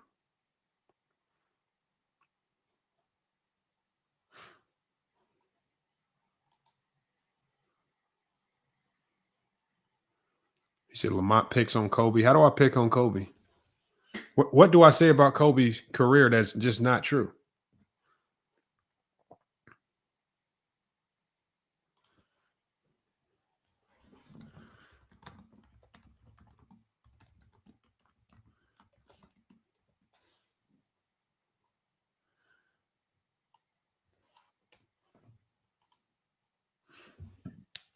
We got Trice Crew Life.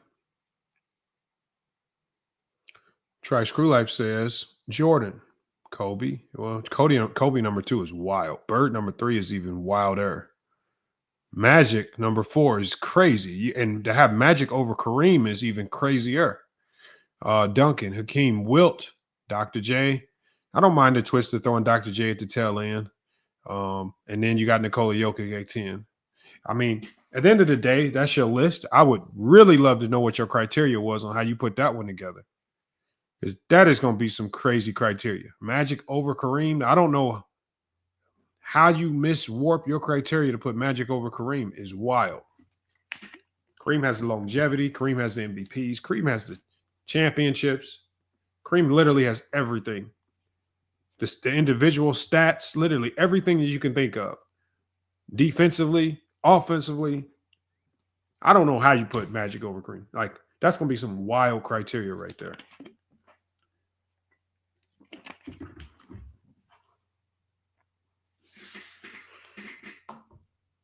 He said it's a terrible list.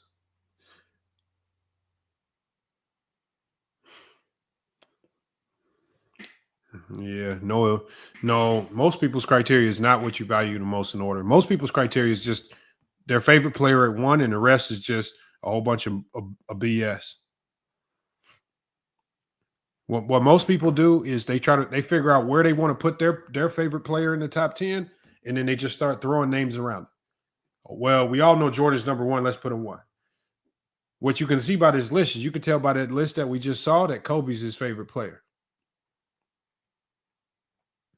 That's what that when you see Kobe at number 2 or 3, that's how you know that Kobe's their favorite player. When you put somebody where they don't belong. We got another list, leftover take.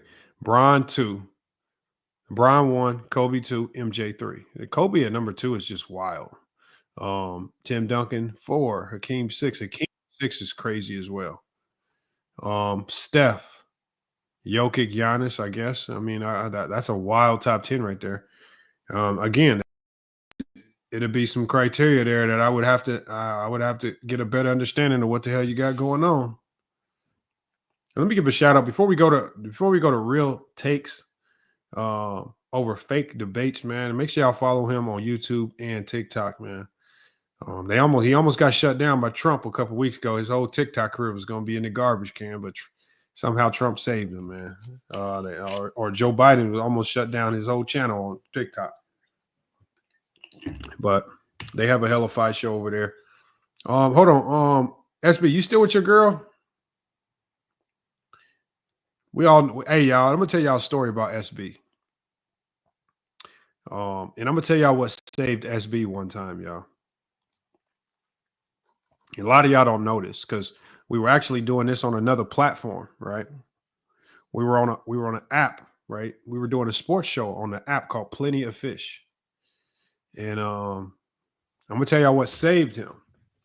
We were doing a sports show on an app called Plenty of Fish. It's actually a dating app, but they were trying to transform the app into a public platform. And so we're doing a live over there. SB's girl catches on Plenty of She gets to ranting, raving. You know how the Chicago women do. They don't want to hear no questions. They don't want to hear no answers. They just go crazy. And the only thing that saved SB, y'all,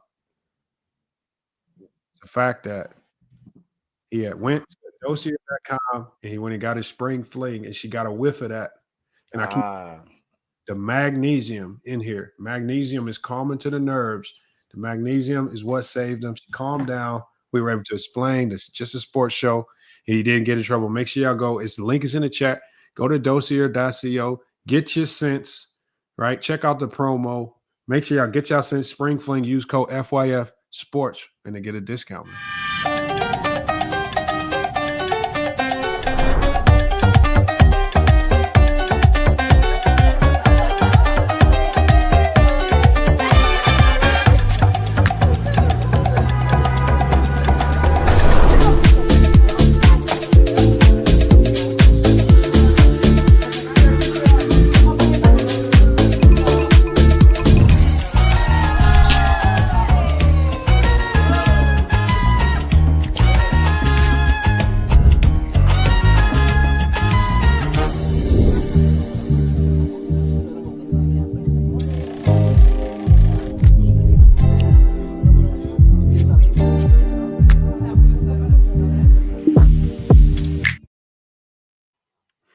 Now, SB, talk to the people. Did that happen? W promo, by the way. I'm proud of you. You get good at the commercials. I'm actually proud of you. Look, man. Yep. But no, that happened. That happened. Yeah. So you got to go ahead. Get that spray right there, man. It's definitely gonna help y'all out. Oh man, link is in the chat, y'all. You got to send another package out. You know what I'm saying? My girl been acting up late, so go ahead. Hold on, I've been trying to get this one away, so I got you. All right, say less. Got this box right here. I'm sure I can get your address later. We'll get it sent out to you, man. We got actually 2 of them right here. The crazy part about it is I've been meaning to chop it up with you about that because we was doing the football thing over there, but I know you want me to do the football on FYF, so we might have the season from the start, so you might as well go ahead and get the football. Yeah, get started early, man. Get started early. Yeah. Or just start I had another idea I've been wanting to chop it up with you about, but I think I think it'll go crazy if I could get either you or Johnny on a consistent basis with it. So you remember I was doing the bad take book videos, and then we should do reaction to bad takes and see if they deserve to go in the book. And I think If I could get, I know you be doing your thing, coach, but if I get you and Johnny consistent on it, I think that'll be a banger. Because think about if you do episode edition with a Lamont Bad Takes, or episode edition, Dreamers Pro edition, a Ticket TV. I think that'll go crazy. Then that can help with the Discord too. Like, hey, look, this where y'all drop all the videos there for the takes. But I'm gonna see what the Johnny think about it too, though. Yeah, I don't got no bad takes though. No. Look, make people go in that archive. It's gonna be Lamont with the fade. Hey, give me hold on, let me mute that. Give me one bad take. I don't know. You've been solid. I got to look. I can do my research. Don't make me go do my research. Research purposes only. Don't make me go do it. I go in the archives. Oh no, I mean, look, yeah, definitely Kobe, the Kobe ones. I can find the Kobe one. It depends. Hold on, what did I say about Kobe? They said you say a lot of bad stuff about Kobe. I can. No. I mean, I can do my research. Lamont, you could be episode 1. I mean, that's fine if you can find them. See, the thing is, you can't see what you'll be able to find video titles. Oh no, you excellent at that. I ain't gonna hold you. That don't seem right or sound right, but nah, I don't know if you can find takes. Look, what a Discord link. We're gonna add the channel called Bad Takes, and then we gonna. Oh, he said Hakeem not being top 7 is a bad take. Hell no, Hakeem is not top 7. It depends on did you hear his criteria from his criteria? Not really.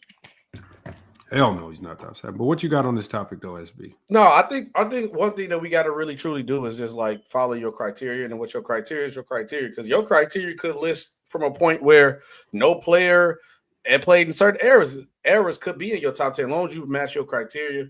For me personally, that's all that really matters. My criteria would be probably obviously the basic ones: accolades, accomplished, have you won, dominance of your era. But also, I like, for me personally, how big did you impact the game of basketball? Like, is it transcendent where it's like I can't tell the history of basketball without you? That does matter. Also, player improvement from the point of like consistently through your career, have you improved? When one time we thought people like with Steph Curry is my perfect example when I added it to my criteria recently, because I was like, Steph Curry is the only player that I've seen that won an MVP, and he's better than the version of his MVP self. Steph Curry is better today than MVP Curry, or the last couple of years have been better.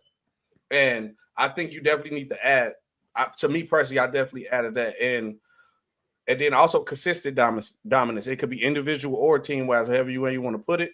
And also, it's called air attacks when people use it, but it does matter. I say under substance to understand what's going on. So, like, perfect example, the substance that you got to add. Everything got to have substance to it. So, like with the Bill Russells, the Wilts, even with Jordan with his DPOY, like with stats being changed, or also, hey, Bill Russell got all these rings, but he was in the 2-round series. So I feel like if I dock him for that just because of that. But that's just me personally. If I had to say my top 10 off my head, I believe I would go Jordan, LeBron, Kareem is interchangeable at 1, 2, 3. I think they're the 3 best players. I don't care what order you put them in. Sometimes I flip-flop all the time and say LeBron to go Kareem. Then I go Duncan, Kobe, Shaq, Curry. Yeah, I was fighting to keep Curry out of my top 10. I can't do it. What criteria is this? What's your top 3 elements of criteria?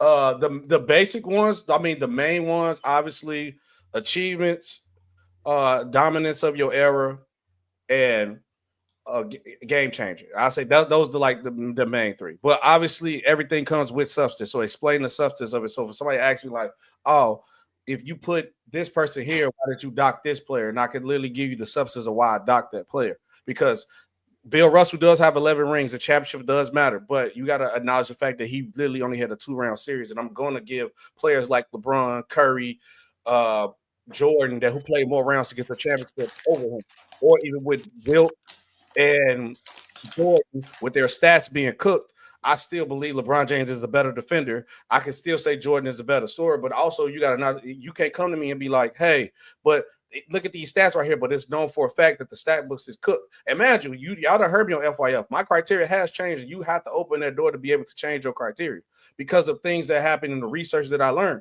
Because if I go back off how I had the basic mindset, then no, I have a basic criteria. But at the Curry, I'm trying to think.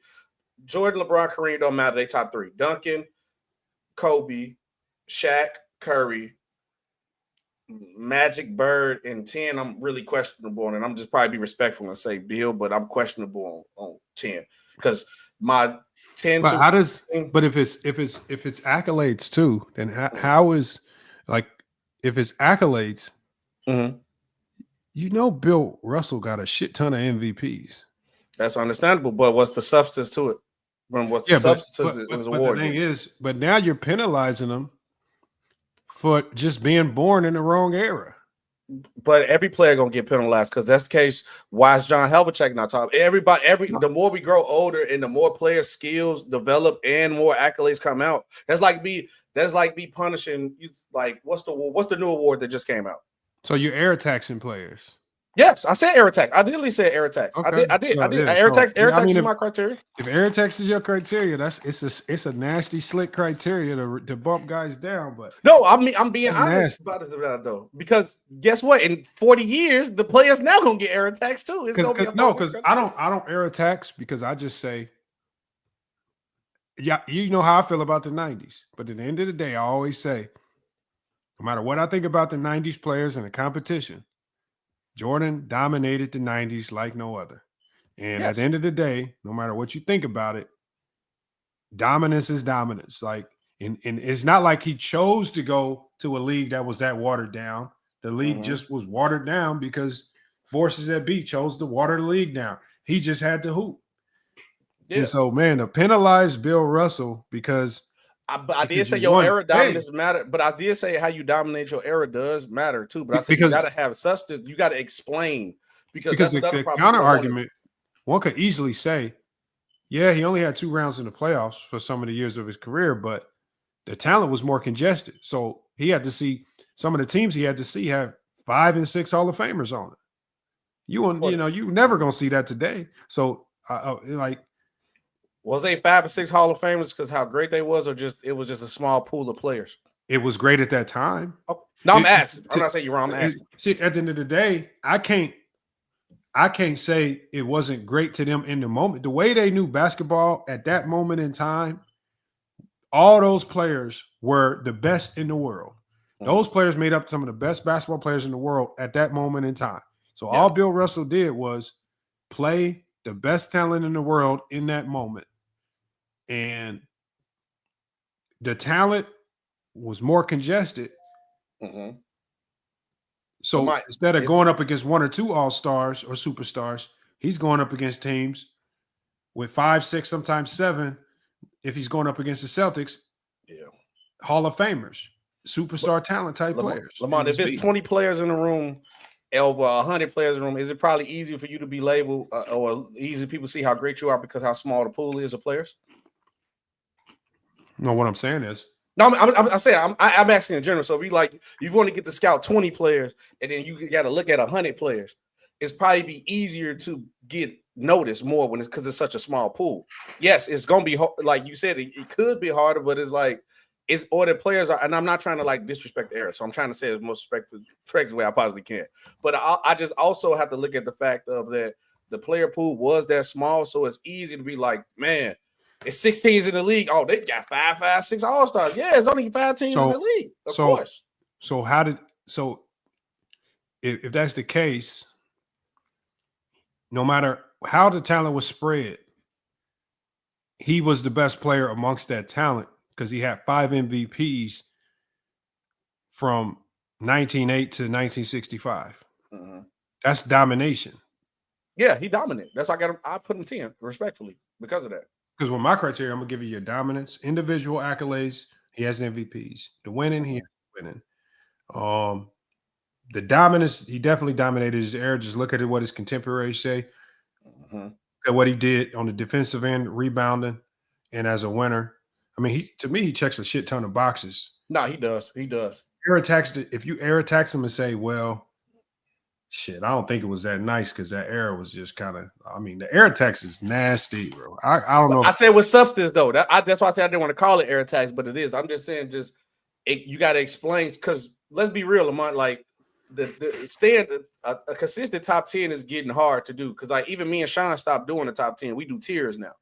It was like tier 1, tier 2, tier players, because it's getting to a point where it's gonna be hard and somebody gonna get left out. Because I think 10 through 15 is a toss-up from like 8 players, and you could go either which way. I just think the only players that's really locks, in my honest opinion, that's going to probably stay for a while is probably LeBron, Jordan, Kareem. And I'm going to be real with you. I think Tim Duncan, who don't get talked about enough, is honestly and could be in that conversation to be a GOAT. And sometimes I feel like Tim Duncan is if you really look at it, could be in that GOAT criteria to me. Because if you look at Shaq, Shaq fell off. Shaq did fell off. Shaq was dominant as much as he is, but you look at what Shaq was done during that point in time. That after that Lakers thing, he fell off drastically.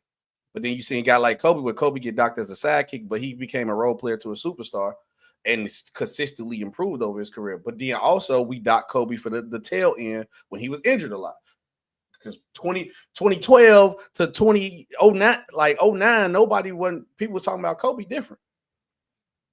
LeBron has been the model of consistency, and that's why people label him as a GOAT, because he has consistently improved too. Kobe's whole career is what it is, though. Like the thing is, as much as we want to just look at Kobe's career and say, and I'm gonna go to Spiffy here next. Let's take away the beginning and the end because it was so bad. Well, the beginning that's part of his legacy. It started off bad, and the end of it, well, shit ended bad. Well, that's part of his legacy. The in between, well, we can have a conversation about the in between because that was kind of nice. Hit the link, Tyson, if I'm rambling.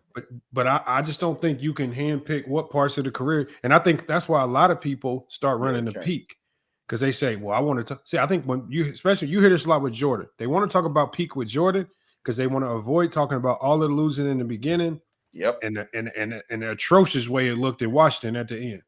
Don't talk to me about no peak, man. Hell no. That's what made Jordan great, though, Lamont, because of the point of how he played. Because Jordan, when I put in that category with Steph Curry, had improved. Because if you really think about it, Jordan was sensational, but he became a better player in the 90s when he learned how to win and play the right way. You could look at all the stat accolades skill. Jordan was not as good of a player that he was in the 90s compared to, I don't care what stats you put up. And I believe he has improved. And I think that's what we should start adding to a criteria when it comes to top 10. How much did players improve? Look at LeBron from the first run of Cleveland to the second Heat. Then that second run in Cleveland, he became a better version of a player than he was. Like, I feel like we don't talk about that enough too. Player improvement over their careers. Look at Steph Curry from 73 and 9 team. He's a way better player than from that time. But nobody talks about that. People just want to go off the peak, get what you want to make to push a narrative. That's it. But I'll let Spiffy go. I know we've been rambling. And Tyson voice. Spiffy, what's good, man? I dropped the link, y'all, if y'all want to pull up. What's good with y'all? What's good, Spiffy?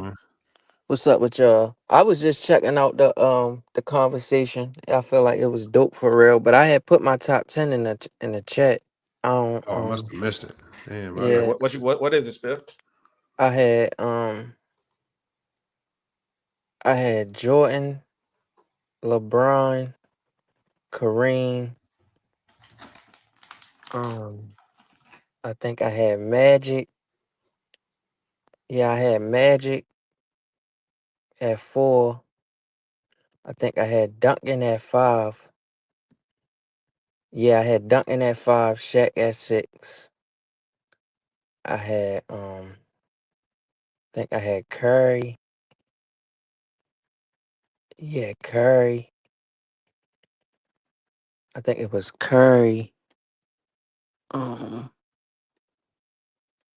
I think somebody before Curry, but Curry was 7.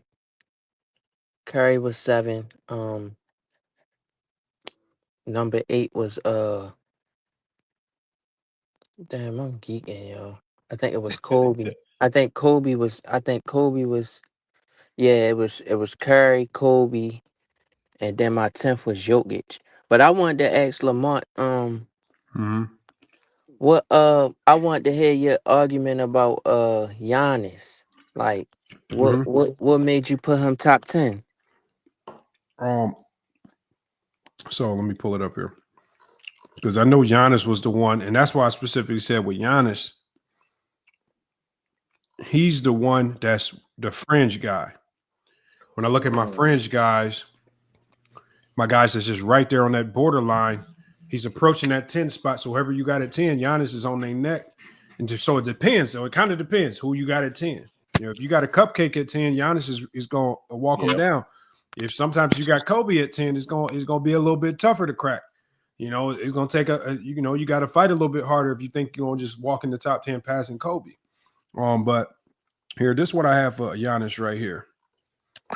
Lamar, why you looked that up? Do you think Giannis got a better case than Jokic to make it the top 10? No. Jokic and Steph. Steph has the best case. Jokic has the next best case, and Giannis has a case to be that guy that just cracks the top 10, maybe at that 9-10 spot, depending on who you have. What I had for him, I got Giannis's impact, statistical profile, and when I compare him to other legends, it says, how did I stack him up against the other people in my top 10, like Larry Bird and Hakeem Olajuwon? Well, it got, Bird was an offensive. He was an offensive player, 3 MVPs, 3 rings. Probably a little bit harder for Giannis to pass him. Giannis 2 MVPs, 1 ring. Still a bit raw in the accolades. However, Giannis has the DPOY, consistent all defensive team selection, something Bird never had. Being arguably the best defender in the league for multiple years. Right, Bird made defensive teams, but he was never known as the league's best defender. He was just known to be average to below average defender in most cases. And I was surprised to hear that because a lot of people talk about him being a good defender until I heard an announcer say it in the game. When the announcer in the game said Jordan and Bird were both bad defenders. And that was in a game that during a live broadcast. And, so I got Giannis, just a lot of the defensive things are the things that's going to propel him. I think for Giannis, my biggest case was to bump Hakeem Olajuwon out, and Giannis would kind of take his spot. I think Olajuwon's downfalls in the playoffs, when you look at statistics across the board, they're either equal or Giannis is superior to him in most statistical categories across the board.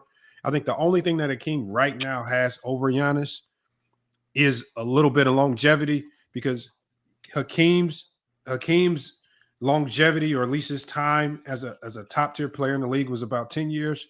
Giannis is about a year 8 of being a prime player, like 9. So 8 or 9. So at the end of the day, if Giannis, which we all know he will, Giannis is going to usurp him in years of high level dominance. After about another 2 or 3 years, I don't think there's much left that he needs to pass Hakeem in. He's already matched him in most things. All right. The crazy part about it, what you just said, is the only reason why I still got Giannis over Jokic, because Jokic is like on a 5-year stretch of being dominant. Giannis is on like year 8 or 9. That's the only reason why I still. But Jokic's resume is crazy. That 5-year stretch is crazy. Yeah, his resume, he can, like I said, if he retired today, his resume just outdoes 99.9% of people who ever hoop. Is it because of the accolades or his play stat accolades? Like, shit, I'll say both. It's both. Yeah, because I would say like his resume with like the basic awards is like nice, but if you really look up like his stats, his efficiency, and like the numbers he put up when he played, I look more. Yeah, offensive win shares. That's ridiculous. I'm sorry. He's number 1 in all that shit. Mm-hmm. No, Jokic's crazy. Olo, we got you in here. What you got on this?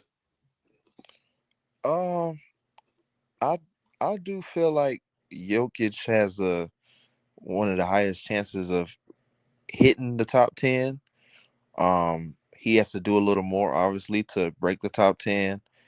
But I think he has the potential to be top 3 or top 5. You said Jokic needs to do more? Just a little bit more to get past top 10. Like, if he wants to get to the 8, 9, or even the 10th spot, he has to do just a little bit more. And by a little more, who are the players that like 8, 9? Like, who are the players like for you? Who are the players at your 8, 9 spot? It's at the end of that is Curry, Bird.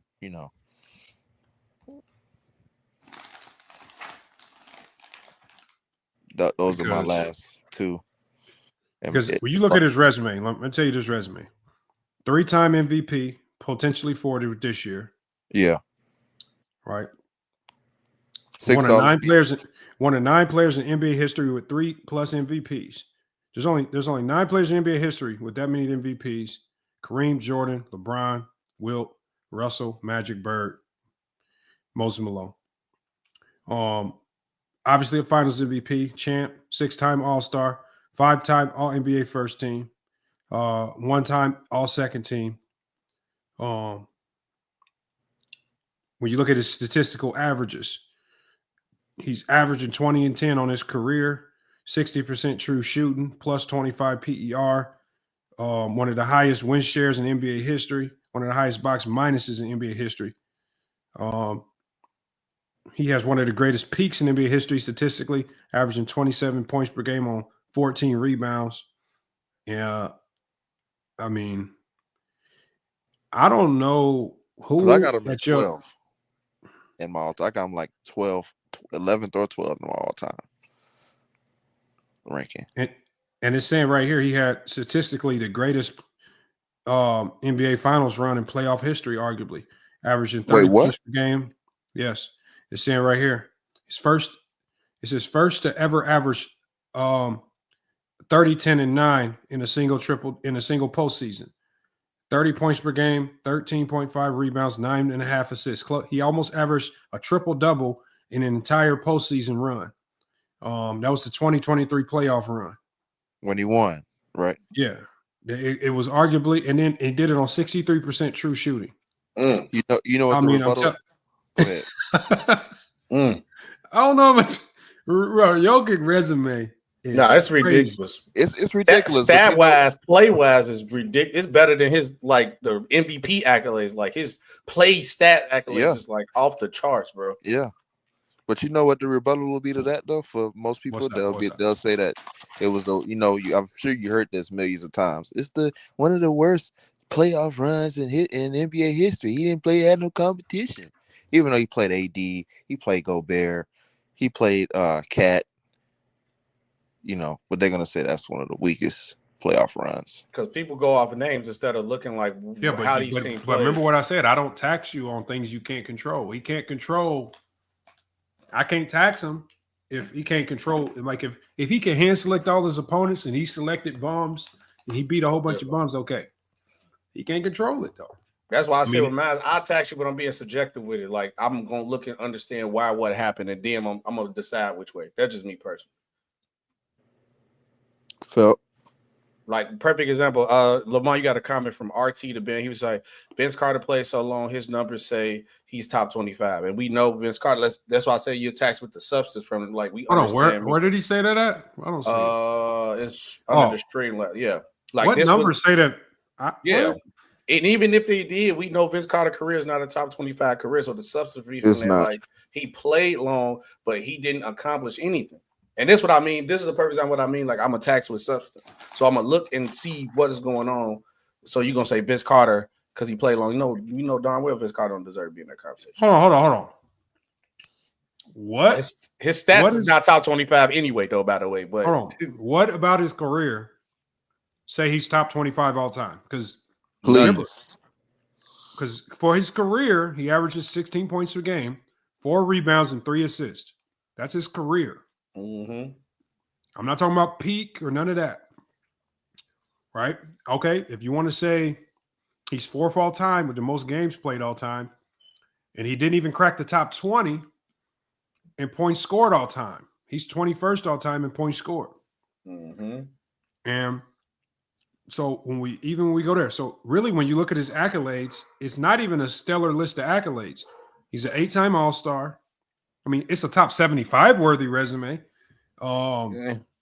He's a 2-time, so he's an NBA All-Star, 1999 Rookie of the Year, 2000 Slam Dunk champion, and then he won the Sportsman of the Year in 2020. That's his resume.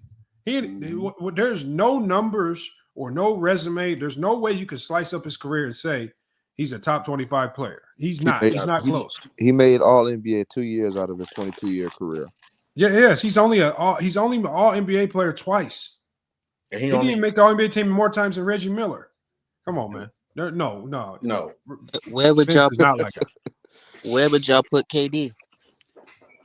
Top 20. KD's top 20 to me. Me too. Now, I have to really look at my list because he might be closer. He might be 15 for me. 10 to 15 than he is to the bottom of the 20, but 10 to 15. How we grading Julius Erving? Is the ABA counting or not? Because then, or no? no, it don't count. It don't. Okay. That shit ain't NBA. Sorry, man. Yeah. Hold on. I think the NBA merged everything, though, didn't they? Yeah. No. I thought the NBA merged all the stats. Let me see. I don't think so. I thought I saw something saying the NBA was going to merge all the stats. Maybe I'm wrong. Yep, they did. They got AB, 2-time ABA champion, 5-time All ABA. Yeah, so they did. 3-time MVP. 3-time MVP. Yep. So they did. Almost 4-time MVP. He was now if they merged it and it's official NBA stats, now that changed some things. That changed, led the league in scoring 3 times out of those 5 years. Yeah, they got it on him now. ABA counts. Yeah, I thought the NBA did something where they merged ABA because if we now have to count Dr. J's full resume, then old boy earlier who had Dr. J in his top 10 might be accurate.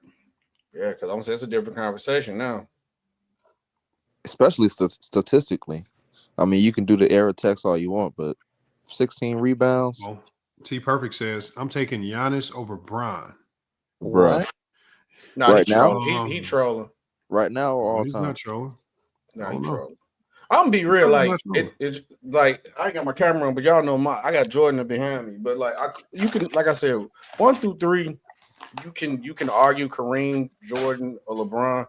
But by far, and you talking about real basketball, skill wise, all around, LeBron James is the greatest player I've seen play basketball, bro. I'm not even gonna hold you. Like real basketball alone, that man is the greatest player to touch a basketball. Even if I say Jordan go off career, Jordan, I'm sorry, that man is the greatest player to ever touch a basketball. Period. He do everything on the court and then some. What do y'all think? You think he got a shot to win this year? Yeah, and that's crazy, bro. He's doing that. Oh, win what? The Lakers. Yes. To win the chip. To win the chip. Yes. Hell yes. Which is crazy to say he shouldn't, but he got that vibranium, man. That man Black Panther stuff, bro. I don't know what's going on. You put Luka on the same team with LeBron? The hell? Of course they got a chance to win. The IQ though, that's another reason why LeBron is the greatest he is too. That IQ off the charts, bro. Bias. I don't want to seem biased because like Luka is like my favorite player now, and Bron was one of my favorite players before Luka came in the league. So it's like I'm kind of biased to them. I'm biased to them, but I keep my thoughts to myself. You know, you biased with a purpose though, because they could legit do it. I would not want to play the Lakers, and the Lakers are the Warriors. I do not want to play them, bro. I don't give a fuck right now. I don't give a fuck if you is Oklahoma. Do you know LeBron and Luka are both good as hell. When this trade happened, every LeBron James hater in the world got quiet, mad as hell at the Dallas Mavericks, and man, I'm talking about, man. There's a reason why they say this is the worst trade in NBA history. Because if LeBron is on the downside, he ain't that good. Then why does this trade bother anybody? That man but Lamont, they also some old heads that hate LeBron also became Maverick fans. You heard them up here saying the Mavericks gonna win because Anthony Davis played defense. Oh yeah, they was gassing up Anthony Davis talking about the Mavericks is nice now. I said, man, if y'all don't stop, come on. But it's crazy because they got 2 of the injury-prone players like that don't never finish the season. They got Kyrie and AD, so it was like. Bro, they ran Kyrie to the ground, bro. They got Kyrie hurt, bro. Yeah, it was good on paper, but that's fucked up what they did to Kyrie. I feel bad for that man, for real.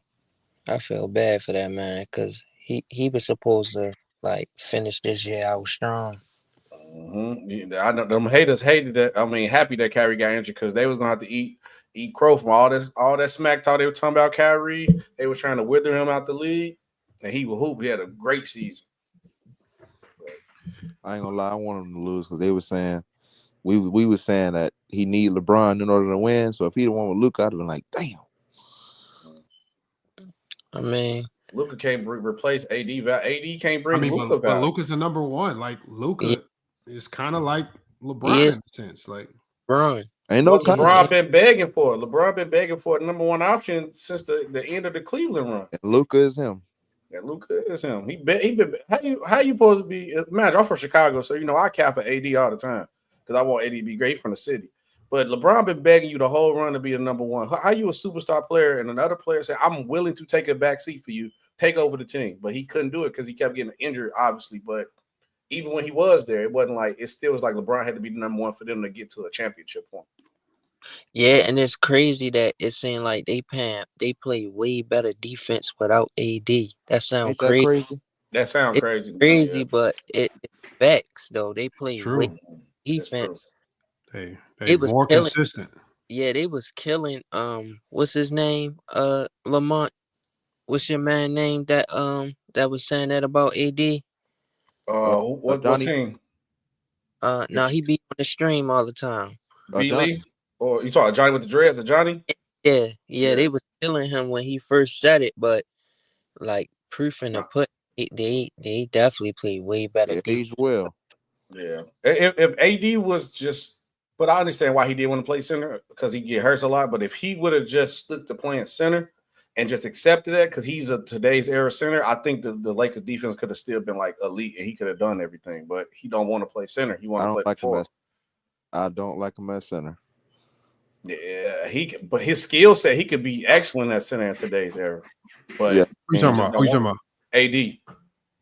But he don't want to play center. I think the Lakers would have been better all around defensively if AD would have just accepted playing center, but he don't want to because LeBron played the four now too.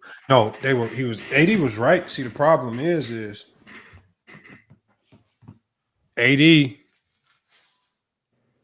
at the 5 is bad because all you can do with him at the 5 is put him in drop coverage. Right. I hate. So the problem with him at the 5, and the thing is, it's just like, so here's the problem. They had to play him at 5 because if you put him at the 4 and you bring another 5 in, well, now you got 2 guys in shooting less than 30% from the 3. So now you become easier to defend. Right. So end of the day, you have to be like, you're gonna have to suffer through this shit. We'll figure the drop coverage out. But the reason why they was getting cooked so much is because they were staying in drop coverage. I mean, every play, every play, and it was just you getting. It's for real. That's why every night. What if And I they don't got know. Think last year, y'all. Remember last year, the last 2 years. Didn't it feel like every guard could get off on the Lakers over the Lakers? Yeah. And it don't matter who it was. I'm talking about. It matter who it was. You could be playing a team that's rebuilding, tanking, and it'd be some dude coming out the G League. All of a sudden, he getting all this drop coverage attacks. He didn't went crazy. Bronny would have had a career night. And it's just everybody was cooking. And it's just like crazy on that. Yeah. And it's just like I was saying to myself, I'm like, why? Like, and I didn't really figure that. The crazy thing about it is I didn't even really recognize it until Johnny brought it up. But yeah, he was on point. It was AD in that drop, man. But I don't think he should have been the only blame of that though.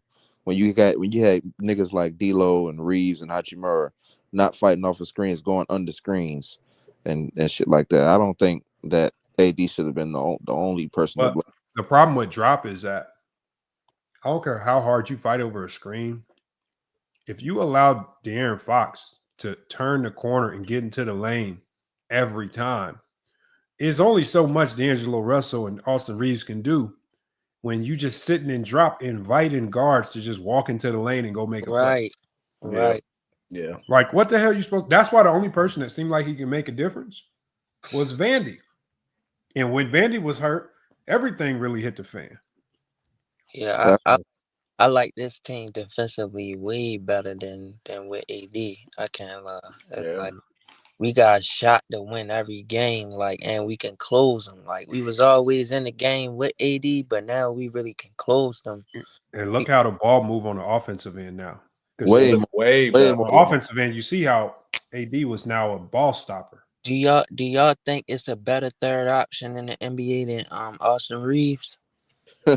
I mean, you want me to be since rap guy complaining in the chat we ain't got no hot takes. I was definitely commenting like good basketball conversation is better than hot takes. We got too hypnotized with that. Like, we got to say something crazy. But here you go, Rap God. No, Montes Buzelis is the best third option for my Chicago Bulls.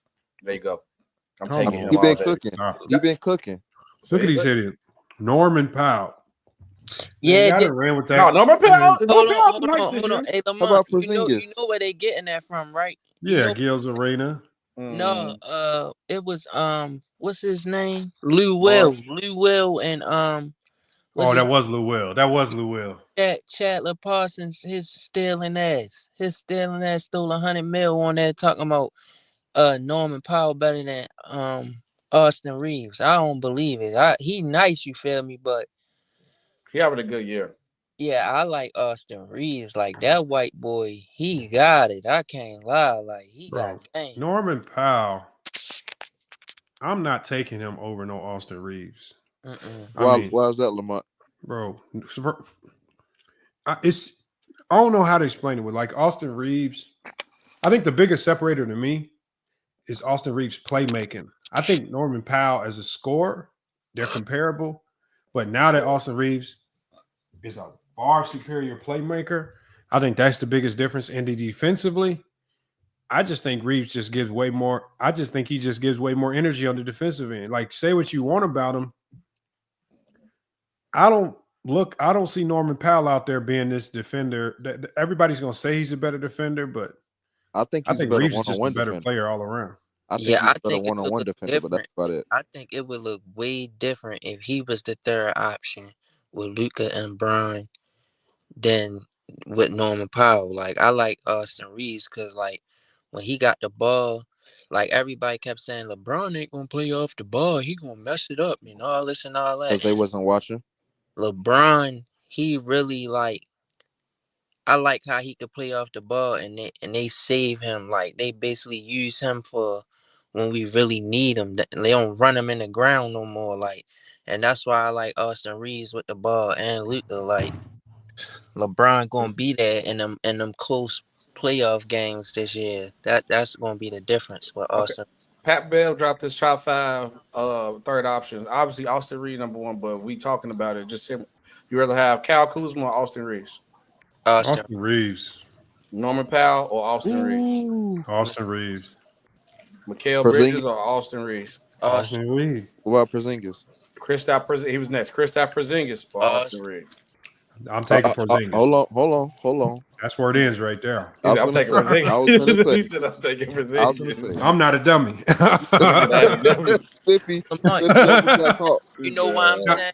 The only separator is the contract. Right? That's the only separator. Yeah, I was going to say Austin Reeves, right, Lamont? Because he rarely be available like that. Like, I don't know if we could depend on that. You feel me? Like, this next name might cause controversy because I think this year he played his way into the number 2 slot only because their number 2 player been injured a lot. Give it to me. But J-Dub or Austin Reeves? Who is J-Dub? Jalen Williams of the Thunder. Because Jalen, now. I think he played like a number 2 this year. I gotta go Jalen. I don't know if J-Dub is a number 3 though. Yeah, number 2. Yeah, he's more of a number 2. Okay, so then it'd be Chet then. Chet or Austin Reeves? Chet. I'm taking Chet. You gotta take Chet. I'm talking about. You gotta take Chet. You gotta take Chet. But I'm talking about not being biased. I'm talking about with this team though. I know the player for player that he better than Austin Reeves.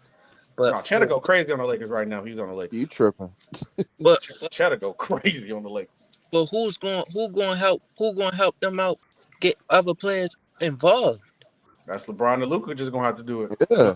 But you couldn't even be mad if the only 2 players we can really definitively say are Porzingis and Chet. That's still good. That's still good. I'm gonna say that I got 2 more. 3 more. Michael Porter Jr. Ooh, Reeves. Oh hell no, Reeves. Draymond Green. Reeves. Last not one. for this team. Not for this team. But if it was on any other team, people that call Draymond trash. For this team, you need Reeves. You need shooting. I know I wasn't gonna do Evan Moore. I know somebody said Evan Moore in chat, but no, last one, Desmond Bain. Reeves. I wasn't trying to do too many bigs. That's all I went. But the gap ain't that big, Lamont, between Bain and Reeves. Shout out Reeves, because remember Reeves was undrafted, by the way. You're right. It's not that big. That's I'm still still crazy to taking. think I'm about. still taking Reeves over Bane. I probably Porzingis And and at the end of Chet the and day, J Dub. at the end of the day, Reeves holds more value than all of those guys because of his contract. Because the Lakers only have to pay him $12 million a year, That's a that steal. makes him the most valuable number 3 in the league over Porzingis. Yep. Over all these other guys. Like Bradley Beal, you know how much the Phoenix Suns right now, if you could go trade Bradley Beal for Austin Reeves, you know how quick they would do that to get off that nasty contract? Mm-hmm. Lakers So will the be fact that you're only paying him $12 doing that. million a year, he's more valuable than Bradley Beal. I don't care how good Bradley Beal is. Bradley Beal, if you don't go out there and perform like a superstar every night, nobody ever is going to think he's doing his job. So. Yeah. I have to agree with you on that because, like you said, the money and if you really look at how Bradley Beal played, I think Austin Reeves will bring more value to the Lakers than Bradley Beal. And it's Bradley not Beal's he's obviously. stealing money. If you want to call him the Black Chandler Parsons, he's the Black Chandler Parsons. You can't do that, Lamar. You can't do that. Bro, he's quit hooping, bro. He's too good at basketball to be this bad. Yeah, Yes. I feel like it's the Sun system or something. Like I feel like they don't It's a know how to squatty use zone too. something, yo. Like Bradley Beal gonna be able to play make how Reeves been doing? No, Is he and gonna? the problem, Hitman That's says the Bradley problem. Beal. He can't play make like The Reeves. reason why Bradley Beal wouldn't average 25 because Bradley Beal don't know how to be a 3 option. He only knows how to be a 1 or 2. The 1 option. Yep. That's what he was in Washington. That's why he's left. dysfunctional at the 3 because he don't know how to be. See, Reeves comes with the understanding of already knowing how to be a 3. He know how to fit in. No, He but don't care if he only get 12 points. But Lamar, I think the difference between him and them being a 3rd option on the Lakers is you got to be able to play make. You feel me? And I feel like Bradley Beal, he not a playmaker. He ain't So on I Reeves feel like level. Nope. I feel like on the Suns, Austin Reeves would be a better 3rd option because he could play make. He could set up KD. But you feel me? I feel like that's the difference between them. Like, No, he definitely will help the Suns for sure. And then you think LeBron and Luka finna just let Bradley Beal jack up 4-5 extra shots Hell just to get in rhythm before he Hell gonna score no. 25? No, we not doing that. His ass be coming off the bench. I'm telling you. My biggest question for a 3rd option, and you got to ask this about Reeves too, is always ask, what are you doing when you don't have the ball? And that's where Reeves has improved the most this year. He moves. You can still feel his impact on both ends of the floor with and without the ball. I think Bradley Beal, the only way you see his value ever is with the ball. He's not going to be great off ball. He's not going to be. Nope. He's not going to give effort on the defensive end. Oh no, and that's the problem with Bradley Beal. So sad part is this is probably the most defensive effort I've seen from him. I like Delta play on that team too. Like Luka take control at the beginning, then Austin Reeves come on, and then LeBron close the show. I like that. I like that. I ain't gonna lie. Hitman X, you trolling, by the way. Keep No, going. like he's Austin Reeves probably not a better basketball player, but you talking about a 3rd option situation. I'm taking Austin Reeves all day over Beal because of what he brings to the table. Beal is like on his mellow Rockets run, a Thunder run, where it's like he's a great player, but but he can't fit. That's the only problem. You know he's a great player, but he just can't fit. Yep.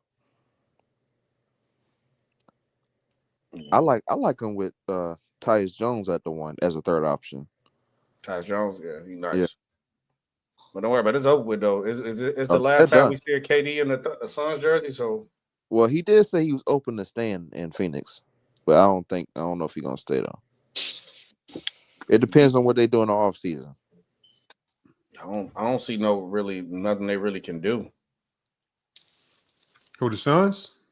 Whoa, the Suns. Yeah, Hitman said you should trade Booker over Beal. Is crazy. Well, no, hold on. Wow. Hitman is right. I'm gonna tell you why Hitman is right. Okay. Because it's like the Anthony Davis effect. Because I actually said this I said this to Go James Kingdom. I forgot who I was talking to. It was the beginning of the year, but it was kind of in reverse. They was like, what do the Lakers need to do to get better?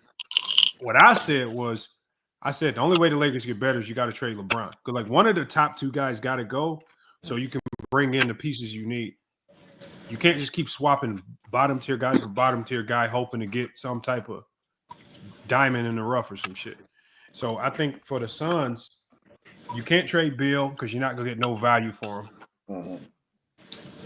I mean, the only asset they have where you can completely overhaul that team and still be competitive is Booker, yeah. The only way.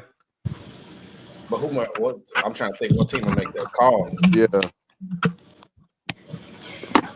And B for Booker? If y'all was a GM, would you trade Zion? I would have traded Zion last year. I would have been traded. Hell no, I'm not trading him. No, I wouldn't trade him either. Keep Zion. No, I just think it's more of the team thing, not just a Zion thing. Personally, I think it's just time for them to rebuild. They just all the experiments that they're trying to do is not working. Because now you just let Ingram go. Now you got to get rid of CJ. Murray ain't really working out. So what's keeping Zion gonna do? So if I was them, I would trade. I would try against Zion. Keep building around Zion. Why not? I mean, the Pelicans got a nice little core though with him, Trey Murphy, and Herb I like Jones. Herb They got Jones. a nice little. And that rookie, Micey, whatever his name is. But the same thing y'all said about Booker, who got the most trade value on their team. And Zion's ain't even that high as it should be, but it's Zion. Dejounte Murray don't. CJ McCollum definitely ain't got no trade value.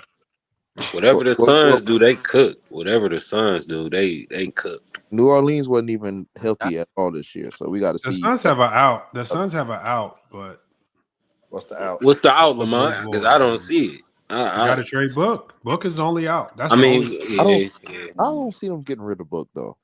You think they'd trade Book before they trade KD?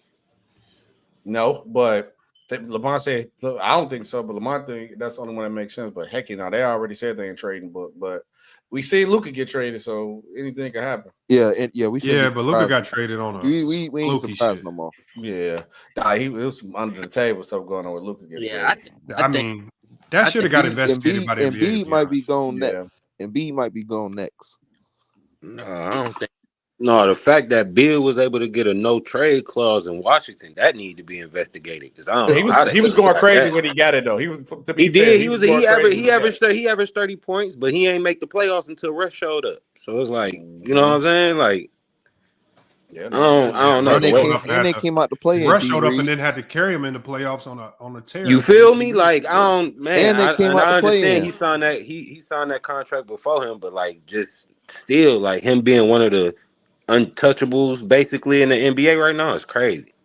Because Phoenix would have definitely moved them this year if they could, but that man said, "No, I'm good. I don't feel like moving." Also, Lamar, you milking the shit out of that too, bro. He proud about it too.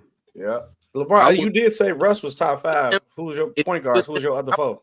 That too though. Wait, who said Russ is their top 5 point guard? I said Russ is the top 5 point guard of all time. It will be Curry, Magic, Russ, Oscar, and shit. I would have to go with probably. It gotta be Zeke. Over J Kidd and Zeke. Hell yeah, I got them both. CP3 better than both of them. Oh, I don't know about Kidd. Wait. CP better than who? Y'all forget how good CP3 was. CP in New Orleans with David West. CP was a dog. Never gonna deny that. My man CP3, like he not like that. He like that. Jason Kidd was like that too. Because CP3 in his prime was one of the defensive players in the league and offensive players in the league. Yeah, he right about leading the league in steals. I think the defensive side was kind of like, but it's not necessarily to his fault because his size, but a little overhyped. Because I definitely see D. Will used to put him in the blender all the time. That was a fun time to watch him and D. Will go at it though. By the way, too. Yeah, they was bad. That was a showdown. Man, injuries ruin so many players' careers. That's like when you think about it, like from the old days to like even current day, present day, like injuries done took a lot of good basketball away from a lot of players for real. Yeah, I ain't gonna lie. I was sitting up there watching Brandon Jennings talk, and he was saying that he was better than players. He was nice, you feel me? But I don't got him over no Stephen Curry if he was still healthy. Hell no. No. Hey, Lamar, I don't know. I'm re-looking back at this. Man, I'm a little biased with Kid too, so I'm gonna be real about it. But no, I don't know. CP3 can't be over Kid. Kid was different at a point in time. Man, I'm telling you. Based on what? Yeah, he played. What are you talking about? How he played? Eddie led the team. Give me to the something. finals. Give me resume. We go resume for resume. So did CP3. CP3 got to the finals. Okay. 10-time All-Star, NBA champ. I don't really NBA champ. He was either older, all rookie team, 9-time all defensive team, Yep. a 6-time all NBA, 5-time assist leader, NBA top 75. I ain't counting no sportsmanship award, but he was nice. And then finish in the top 10 MVP 1, 2, 3, 4, like 5 times in his career. And it was in the MVP conversation his rookie season. What's his stats? What's his stats? Career wise, it dropped because he had that old run. I got him right here. His career is like 13, 6, and 8.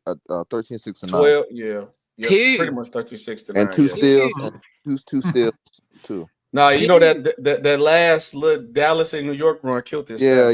That's what killed. But it still count because he played. Hold on. Here it is right here. I'm gonna give you the real stats because he's not breaking it down right. What you talking about? I broke it down. Chris Paul got 12 All-Stars, Jason Kidd 10. Mm-hmm. Chris Paul got 11 All-NBA selections. Jason Kidd got 6. Chris Paul got 9 defensive team selections. Jason Kidd has 9. It's tied. They both were rookie of the year. Right. Chris Paul was the assist leader 5 times. Jason Kidd was the assist leader 5 times. Mm-hmm. Chris Paul was the steals leader 6 times. Jason Kidd was the steals leader twice. They both are on the top 75. And when you go to stats, they both have played 19 seasons. Chris Paul's still counting. Chris Paul's points per game 17.5 to Jason Kidd's 12. Chris Paul's average for a career 9.4 assists per game to Jason Kidd's 8.7. Man. Hold up. Jason Kidd is second all time in steals. Chris Paul is third. And when you go to rebounds per game, the only thing that Jason Kidd does better essentially to Chris Paul is he averages 2 more rebounds per game and 6 a game to Chris Paul's 4.5. I think Jason Kidd better passing them too. Ooh. I'm gonna be real with you. I think Jason Kidd, besides Jason Kidd, LeBron James are the 2 greatest passers of the basketball all time to me. That's just man. And Chris Paul, because you might give him passer, but I give you Chris Paul might be the best floor raiser in NBA history. He took an OKC team. Of the teams he can carry. Point guard. Say point guard. I'm saying. Hold on, no. Look at how he instantly went to the Suns. They in the finals. Instantly went to OKC. They in the playoffs. He did what single-handedly at OKC what nobody thought could be done. Get him to the Rockets. Hey, Lamont, you forgot the Rockets. 65 games. They rid him up man. when he went to OKC. No, I respect it. I think it's close, but I don't know. I mean, it's close though. It's you said Chris Paul, not mad. Whoa. It's not close, bro. Y'all overrate the shit out of Jason Not Kidd. close. Chris Paul in his prime was a better offensive player. And defensive player. Facts. All right, I can't go. Hold up, Lamont. Offense really just shoot. He just shoot better than Kidd. Why is CP the better defensive player than Jason Kidd, Lamont? He's just better. Chris Paul in his prime was just a better defender. He's too small. Ranking J Kidd. And y'all just. Oh my God. Y'all ain't watch Chris Paul back in his prime, yo. Y'all. No, he was nice. He was nice defensively, but wasn't Kidd more versatile as a defender, especially later in his career? So Lamar, by your logic, is Allen Iverson the better defender because of the steals? No, I'm it's not not using the steals to say that he's Oh, a okay. better I thought you defender. said We want to know. We want to know why is CP the better defender, though? Yeah. If it ain't steals, what is it? Paul, It definitely ain't one-on-one. Ball, I feel like on He's ball, just a better on-ball defender, better in the pick and roll, smarter. Yeah. on ball defender. Like to me. No, I'm not mad at it, but I can't do it. Because so out of like this. Hold on, Lamont. When J Kidd was coming up and then it was in the league, he didn't have a lot of offensive guards that was coming back at him like a Darren Williams. Like you said, Darren Williams and him used to battle all the time. Like he had to deal with a Russell Westbrook, a Stephen Curry. Like he got to deal with these all the time. When J Kidd was in the league, who was coming at him night after night after night after night? Like Point guard was Point or guard guards in wise general? or guards in general? Yeah. No, I'm talking about point guards. Point guard. Oh. Allen Iverson, Steve Nash. Yeah. Parker. Tony Parker. Tony That's Parker. Chris Paul. Steph, That's Chris prime Paul. Stephon Marbury. That's Chris Paul era.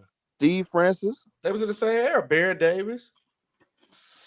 That's not the John same Stockton. era. It's not. Hell no, that's not the same. That ain't the same era, dude. Jason Kidd was in there. Jason Kidd came in the 90s. Jason Kidd came in the league what? 90 what? Ray Payton. But he was came in his prime in the Payton, 2000s. Kevin Johnson, all them. He was with them. Don't do that.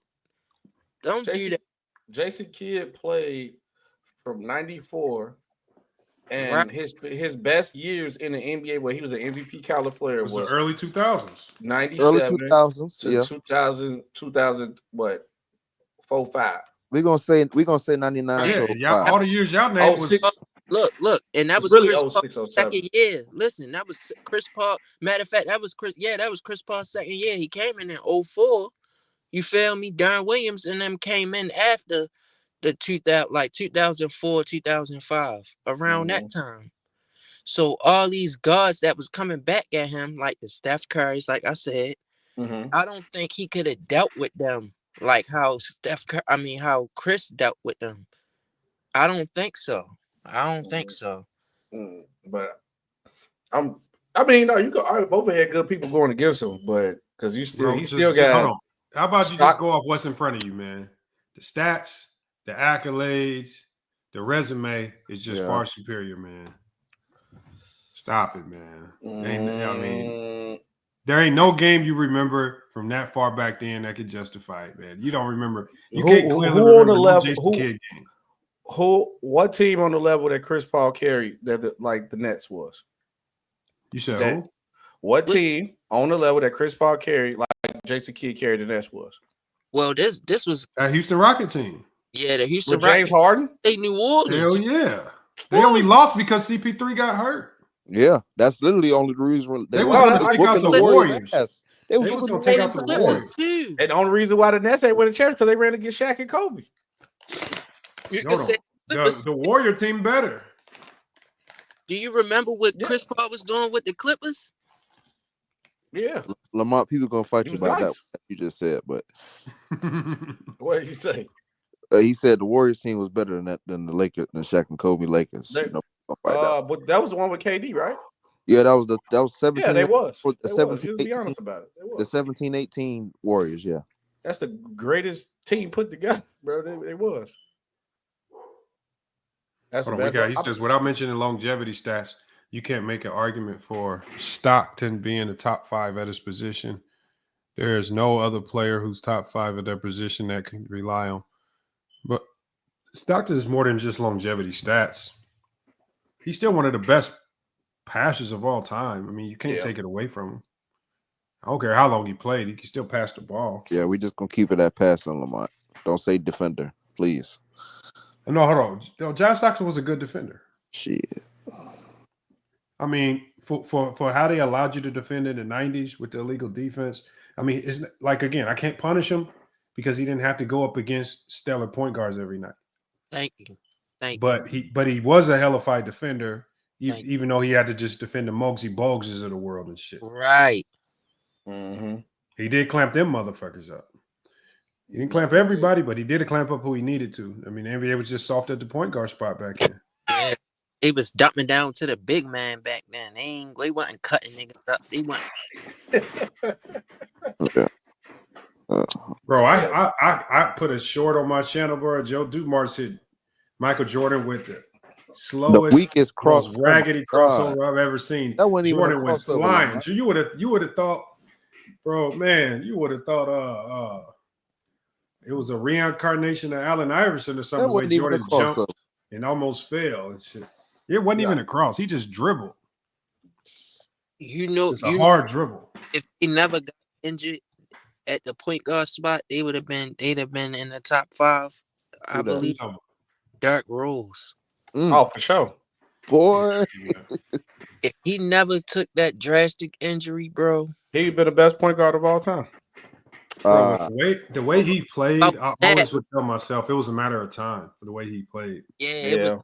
Yeah, Yeah. Because he nobody knows. just jumped off. Like when And every time he jumped, you go like, man, he jumping I hard had as went fuck. back, watched, like I was in Mm-hmm. the moment when he was playing, and I wasn't really. I was watching him, but I went back and watched him. I'm like, that nigga was on. He was on Yeah. some. He was Yeah. great.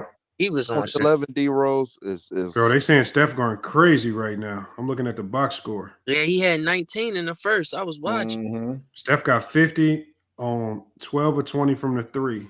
10, Huh? 10 rebounds, 8 assists.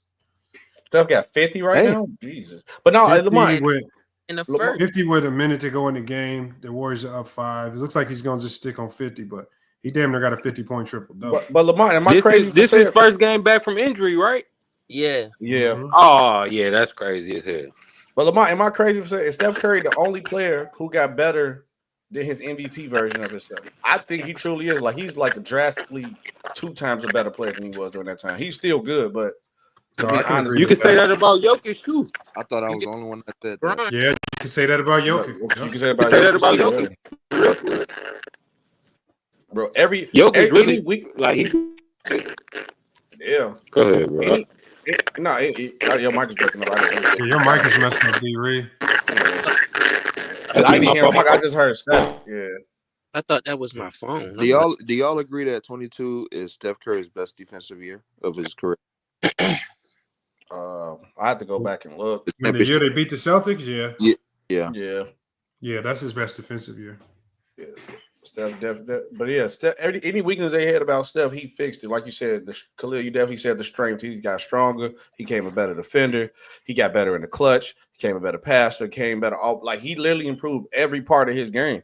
Than his MVP stuff. Like I told people this 3 years ago, and they said, "Nah, unanimous MVP. Steph is better." I'm like, okay, this Steph it seems better to me than the Pete Curry. Yeah, crazy. Like if you think about how Steph Curry career started out and where he at today, it's crazy. Ridiculous. For him to have ankle problems, how he had, and to be where he at right now and to be one of the best point guards ever to play the game, if not the best. Yeah, like hey, look, I was starting to think he is the best because I said, which is a crazy logic to think, but whatever. I said I think Steph is over Magic to the point where if it's a close debate, and I get Steph to nod because every time I hear somebody make an all-time starting 5, Steph always get picked for the PG, no matter what with the team. So I'm like, if you use that logic when you go to the gym, if you always getting picked up over somebody and both of y'all nice, when you feel like that's pretty much people saying that person better than you? Yeah. Or would there be a wrong logic to go about it about? No, it's Well, a lot of the OGs. A lot of the OGs Steph get picked all the time. A lot of even with the OGs, though, they be picking Magic. Sometimes, but I think Steph is getting into that point of the category where it's like you would start a team with him. Like he's in that LeBron Jordan category. Like, okay, this is the first person I'm trying to pick if I'm starting a team type category. Yeah. Like if you had to draft a team, right? And you can start Steph your team all with day. Magic or Steph Curry. Who you taking? Steph Curry. Because I can build my team any which way with Steph now. I can put anybody. I'm with taking him. Steph, bro. I mean, I like Magic, but shit, I get past him somewhere else. Fuck that. Yeah, I got LeBron. I don't need Magic no more. I feel like what make him different is Steph Curry could be effective without the ball. You feel me? Like he could dominate the game without the ball. Like that's what make him different. Like now, before I was gonna say Magic because like Magic can do everything, score, rebound, and pass, and semi-set screens.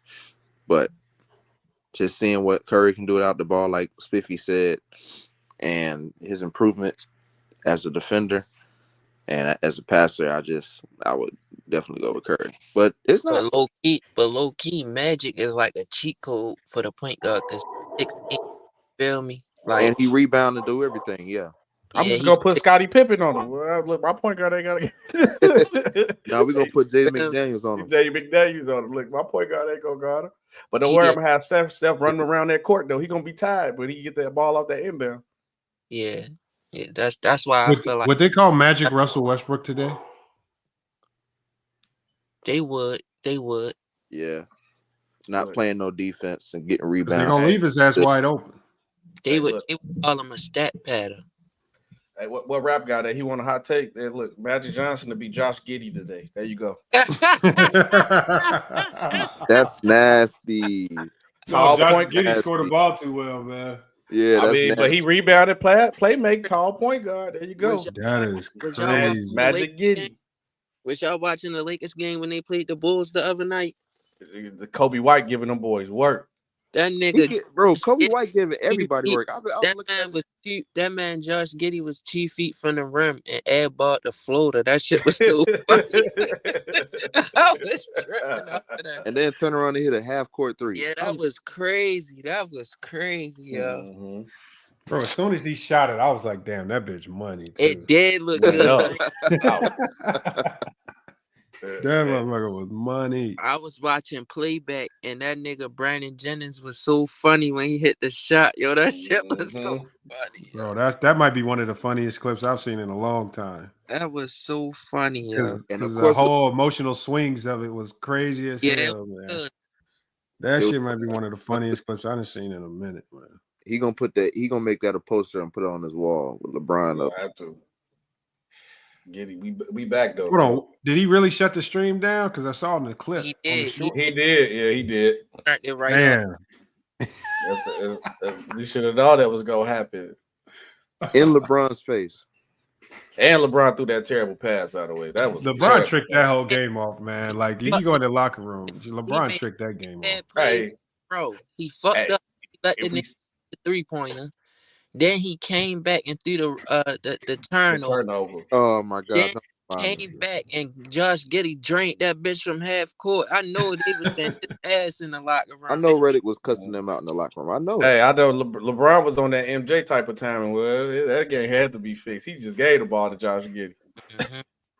Bro, I was telling somebody he'd been better off throwing it in the backcourt, just turning it over. But don't turn it over right under their goddamn rim. Yeah, that was great. LeBron. Shit. Hey, LeBron never do that. No, LeBron turnover. That was a choke. It was funny. If you want to call anything a choke, that could be defined as a choke. Yeah. Now that man choked for real. Yeah, that was crazy right there. The Warriors need to stop winning because they're gonna end up playing the Lakers in the first round. Well, I don't know. The Lakers right behind the Nuggets for the third seed. I want to play them first round. I want the Lakers and Warriors to be separate. I want Memphis. I don't want the Warriors. I want Memphis. Yeah, I don't want no parts of the Golden State if I'm the Lakers. Ain't no fucking way I want no parts of no Steph Curry. I'm nervous for the Rockets and the OKC Thunder. Even though the OKC Thunder is playing outstanding, and OKC probably got a better chance to win. I think the Rockets gonna get put out the first round if they play the Lakers or the Warriors. Yeah, I'm not scared of Houston either. Bro, Lakers they're not ready both yet. them teams. I think the Lakers will beat both of them. This is the thing. We gonna have the best two players on the floor at all times. Yeah. Yeah, but I don't win the series today. What? Are you crazy? Do you see what happened when every time we used to play against the Nuggets when we had the two best, even other than Jokic? No, this is different, brother. This is different, brother. LeBron and Luka can win the series on their own. Thank you. Luka can win a series by his damn self. Thank you. He's seen that. He has before. I said he's seen them done. That's the Clippers. Clippers whole man. This is different. No. I agree. I'm saying just by having the two best players on the court, that ain't gonna win. But this for this scenario, yeah. This is the difference, brother. AD didn't control the ball. Like he wasn't somebody that can slow the game down and affect it like Luka can. That's what I mean by we gonna have the two players at all times. Like okay, yeah, I agree. Because AD can't make his teammates better like Luka can. Yes. Luka needed LeBron to play make to him to be good. I mean, not Luka, but AD needed AD, LeBron. yeah, AD needs a playmaker. Luka doesn't. Right. That's we gonna best play. Like if we play OKC, we win that matchup with the two best players. We play the Rockets. We got the two best players. We play. I feel you, Lamont. We don't want to deal with Steph Curry and them. But I take my chances. No. Listen. I'm taking chances. Barking up the wrong tree. Be careful what you ask for. Listen, I'm taking my chances with Braun and Luka though. I'm taking my chances. Like Jimmy and Curry If different. there was any year to want the Warriors, it would be this year because you do have Luka and Bron. And the Warriors right now, they bench look nasty, bro. They don't got shit. Oh, you know, they bench is atrocious, bro. God damn. They average 40 damn points a game. They'll beat us in a 7-game. Look at this. I'm gonna tell you they bench, right? This is their top 5 guys coming off the bench in this game. G Santos, B-Pod, who? Quentin Post, Who? Looney. I know Loon. Shout out Loon. Kevin Knox, Trace Jackson Davis, Pat Spencer, Buddy Hield. Yuck. Well, they bench is garbage, bro. Gary Payton on there. Bro, look at they starting lineup. Look, they starting lineup had literally they scored 134 points tonight. Curry had to drop 52. Jimmy Butler dropped 27. Green gave 13. Moody gave 10. And Quentin Post off the bench with 9. Buddy Hield with 8. Bro, they so top heavy. Lamont, I guarantee you that all them 9 points from Quentin was threes. Let me see. Yep, 3 threes. I told you. Top of the key. 3 of 9. 3 of 9 from 3. I told you. That's all you do. Shoot at the top of the key, wide open. Pick and pop. Same with Buddy Hield. 2 of 7 from 3. You said, hey Lamont, you said Steph Curry was 12 for 20 from 3. Yep, 12 or 20.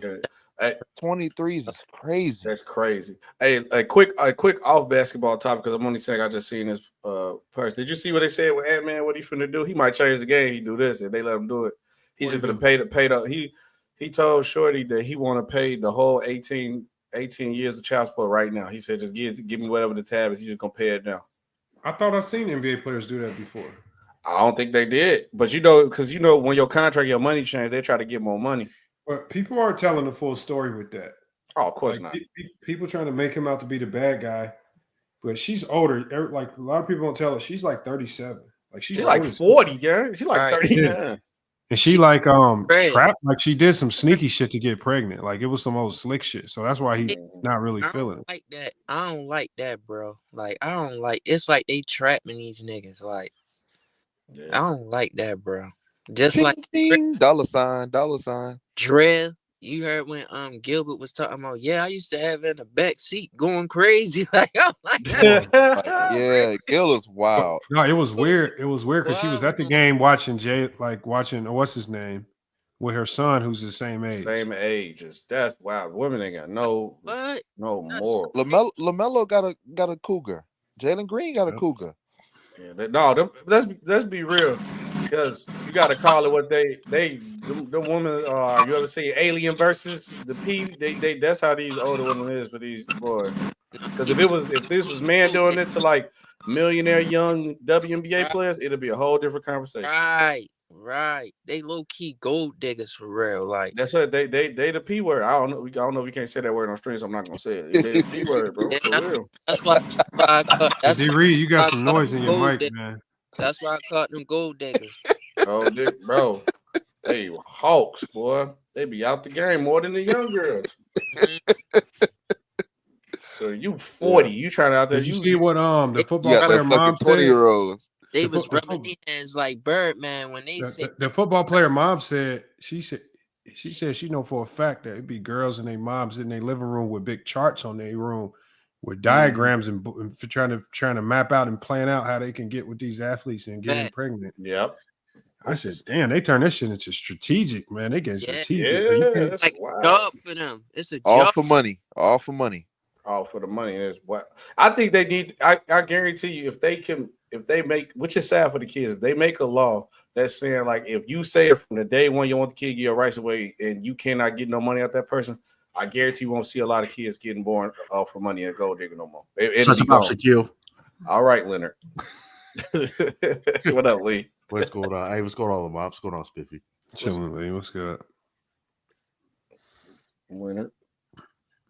But no, I think that if they can make a law for that to stop people from doing that, like you can't use the kid for no money, or if you like, if the dad shows that he can taking care of the kid, you can't get child support because it's crazy how you get child support for the kid come out like you didn't give me an opportunity to take care of the kid. Right, and then the child support is outrageous numbers. Like what? You don't need all that money. What are you doing? Like, we got to live the lifestyle that we was living. We were never together. You live where you live.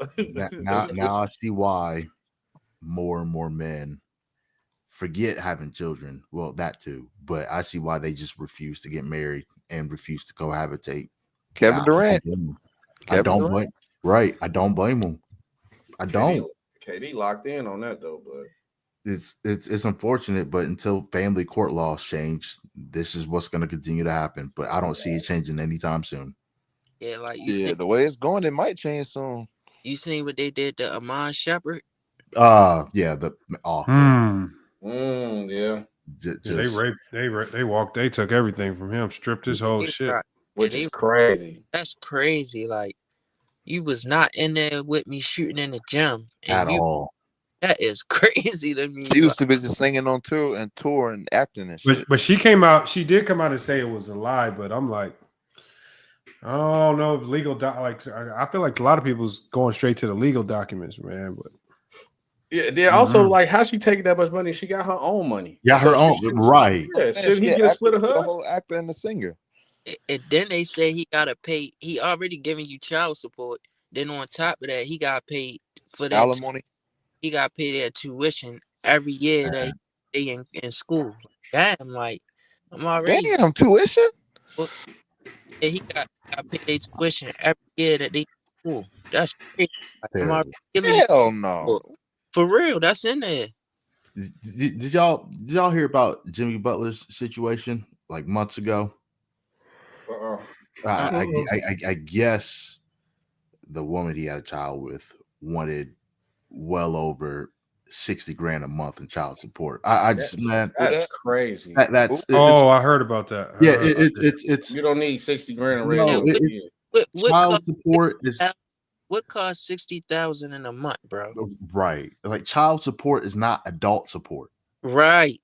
Yeah. That was. I get spousal support. That make most sense. If you were like y'all been locked in for like 20 years, 10, 15 years, and I get that because you've been living a certain way. But nah, bro, you ain't even getting me a chance to take care of the kid yet before you like that's all like SB up until recently learning female nature or modern women nature. I would agree with you, but now for me, it's just get a job, go to work, figure it out. Yeah, figure it out. Like I hate it. I hate hearing when women say, "Well, I want to be taken care of." You're an adult. Be a responsible adult. Take care of yourself. Yeah. Or if it's cool with that, if it's like you want to be taken care of with like family, with husband, wife, we together. That part I'm cool with. Right, yeah, that's cool. I'm cool with that, but man, it's just bad, bro. But yeah, like she wanted well over $60,000. And then you hear about this, obviously, with what Ant's going through.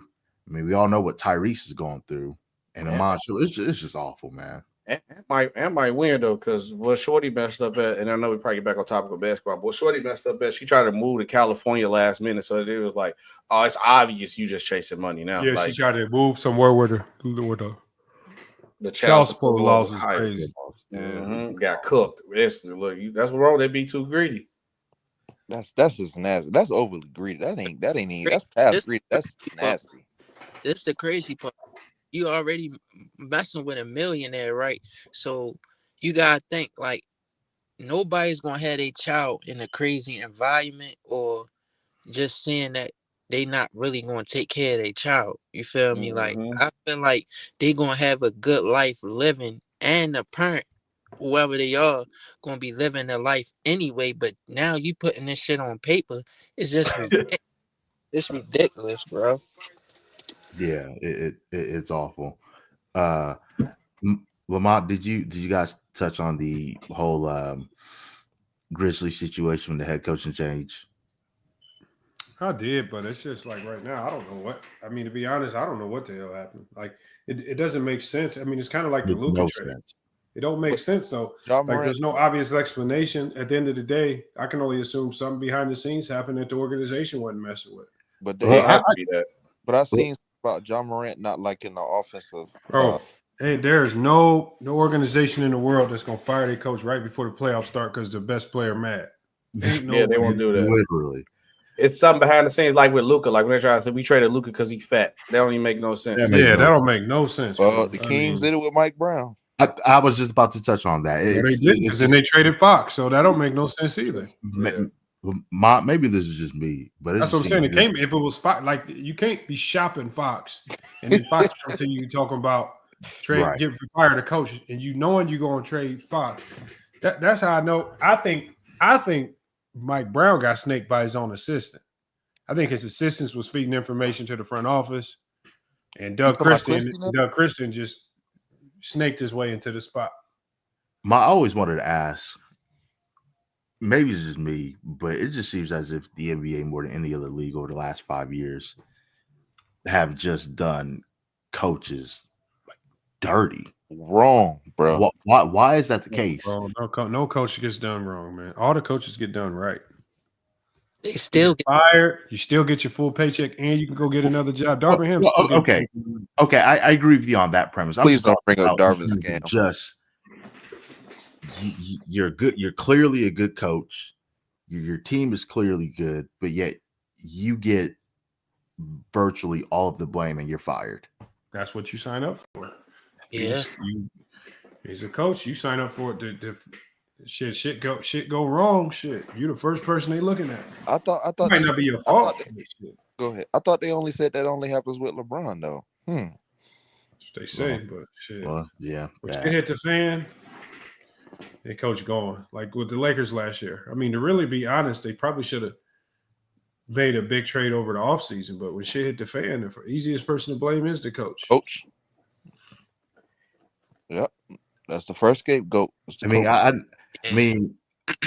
thought about that coach Atkinson, who's with the Cavs now. I felt he never should have got let go. Brooklyn. Yeah, I didn't like that either. Then they brought in who'd they bring in to replace him? Steve Nash. Oh yeah, that shit didn't work. What was the craziest one to me was the Toronto one. Remember a couple years ago when the guy won? Casey. Yeah, he won Coach of the Year, and then they fired. That was literally the next year. Yeah, crazy to me. Like that was next year they won a championship with Nick Nurse. Yeah, that happened to Avery Johnson when he was coaching Dallas, ironically. Yeah. And then didn't Budenholzer get fired from the Bucks? Yeah. That's terrible too. They was all the fans hated Budenholzer for some reason. That didn't make any sense. That's who coached the Suns right now, right? Yeah, and with the Suns, I got rid of Vogel. I don't know. Well, yeah, I don't know what's going on with the Suns. I really don't. They just suck. Well, yeah. KD gonna be traded again? I'm hearing stuff saying that he's open to stand. So who knows at this point? I'm just waiting for the playoffs, honestly. Yeah, that's all I care about. Fuck this team scandal shit. Oh yeah, hey, I wasn't on stream when you talked about this, but what did you think about the LeBron and Stephen A. Smith back? That gay ass shit, boy. I'm gonna tell you. I think so. Stephen A. Smith is doing a good job of tricking a whole bunch of people. Because what he's trying to pretend is like, so as soon as the incident happened, like this is what we got to start with. Let's just start with understanding that Stephen A. is intelligent. He's not dumb. Oh no, he's so here's the problem. What Stephen A. is doing. Stephen A. As soon as Brian confronted him, Stephen A. came out the next day and made it seem like LeBron was confronting him because he was criticizing Bronny. When we all knew, as soon as LeBron confronted Stephen A., the first thing I thought about in my head was that rant he went on his show where he was calling Bron out as a father. I was like, that has to be it, because everybody been criticizing Bronny as a player. Bron ain't said nothing. Stephen A's the only one that's come out publicly and got on Bron as a father. That and then Bron came out and doubled down on that and said, yeah, that's the why. And then So all Stephen A's been doing this entire time is he's been trying to sell people on the idea that LeBron is mad at him because he's criticizing Bronny. He keeps running around saying, I never criticized Bronny. And I didn't say, it's just like nobody said that. Like everybody's saying you crossed the line when you started trying to tell him how to parent his kid. And he keeps, the one thing when you listen to him talk, he avoids that. He won't address that. He won't talk about it. He won't even, he'll deflect around it. He won't answer that head on. So right now he's just playing dumb. He got embarrassed in front of the world. And now he's trying to, you know, for when it first happened, he came out and was like, yeah, I work for Disney. I'm not going to do nothing. Then fans ether him on the internet. He talking about, yeah, I'm going to swing on Bron and all this extra stuff. And stuff. Yeah, that was wild. Corny.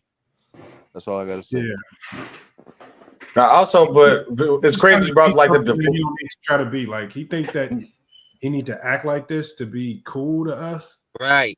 Just like, bro, that shit, like, it ain't like that no more. Like, you can in this day and age, you can literally just be who you are. And we gonna rock with you. Like, you don't have to try to, you know what I'm saying? You know what I'm saying? Yeah. He trying to put on his face like, oh, I'm a tough New Yorker. And it's just like, bro, that shit. Bullshit. That's that old shit, man. Nobody really, motherfuckers don't act like that no more, man. Stop it. Right. What about the Pat? Go ahead. If Bron would have slapped the shit out that man, he would have sued him. Talking about all this, I would have fought back and get out of here, bro. After being asleep. When LeBron 6'9", work out every day. Yeah, he would have been asleep. You know what I said on my show, Spiffy? Because you've been out there in the streets in Baltimore. I'm sure you didn't have run-ins, confrontations, and whatnot. I said I would bet my last dollar. And when LeBron stepped in that man and he had LeBron standing at him in his face, that motherfucker Stephen A had the bubble guts, nervous than him up.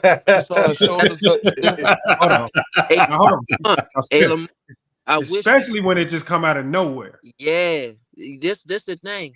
I wish the camera angle was from we could see his face instead of Bron, like Bron back to the camera and his face to the joint. That's what we'd have seen the real. I know his eyes was big as shit. I know his eyes was like his eyes was wide. I know they was. They definitely got no other angle. Hold on, let me see. Hey, Spiff, you know that YouTube channel that the dude, the legend something, where he do like he can read the lips of the players, Legend Z or something like that, and he be putting the subtitles on the bottom to see what they say. Should them be accurate? He got not really. He got the angle of LeBron with the back turn angle. Oh, he got yes, because they had a camera on it during timeout. It was a huddle. I think I found it. Hold on, watch and see if I'm gonna drop the link in private chat if it's it. The legend. Oh no, it is a different angle. Oh no, dang, it was only like 2 seconds. How was his face though, SB? He definitely was. His shocked. eyes was big. I know. Oh shit. His mouth jacked open. I know they was. A nigga 6'9" towering over you talking about that's the whole right there. It's in the beginning, but it's like literally only like 2 seconds of it you gonna see. I got the link in the private chat. It's gonna show LeBron calling Marquise Morris over there. Be like, hey bro, come here. I'm finna go confront Stephen A. And then they get up. And that's why LeBron wanted him to be part of that trade. Hey man, yeah, bring that Morris swing over it. Yeah, we need some goons. Bro. Stephen A just trying to play this tough guy role. It don't suit him well. No, it's just kind of cringy. I get you. I get reasons why you milking it though, because it is LeBron, but he could have milked it differently though. Hey, he was on. At least he was honest though. He said he's gonna get his ass whooped. He was honest. He told see, that's even lame to say too. Like I'm gonna swing on him. No, that's just you trying to. That's still you trying to play tough. Like stop. Like they don't even. Come on, man. Right, because he wouldn't say that shit to his face. He wouldn't have said none of that. No, he didn't even say nothing then when he got confronted. He right. was just, You try to use that. No, bottom lip. I just signed that contract, man. You know, I can't do nothing. No, he was genuinely scared. Like when Ron pulled up on him, he was nervous as hell. He wasn't thinking about no contract. He was thinking about not getting beat up. That's what he was thinking about. National TV. He can say all this stuff after the fact, man. That's a lot. Crazy because he always say the players know where I be at. They could pull up on me anytime, any day.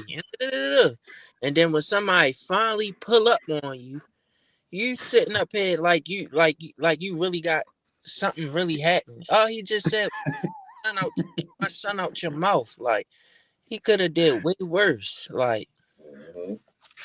Boy, JJ Redick used to fry Stephen A on First Take. Boy, good God, him and Isaiah Thomas. I'm thinking about it. Nah, he definitely should leave that man alone.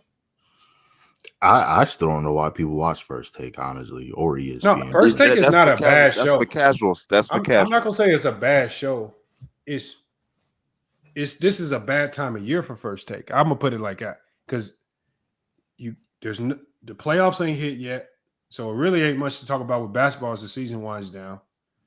Baseball, they don't care about baseball. Baseball ain't really rocking right now. Hockey, y'all don't really address hockey. Football, you can't talk about nothing with football. No WNBA coverage that you can fake and finesse. NCAA tournament ain't hitting like that this year. It's bad. So, it's bad. Just like right now, they only thing they got right now is this back and forth with LeBron. They probably try to figure out a way to reintroduce it, get one more little last push out of it. I'm going to tell you right now how they're doing it. So remember how you brought up how Stephen A deflect everything and just be rambling off?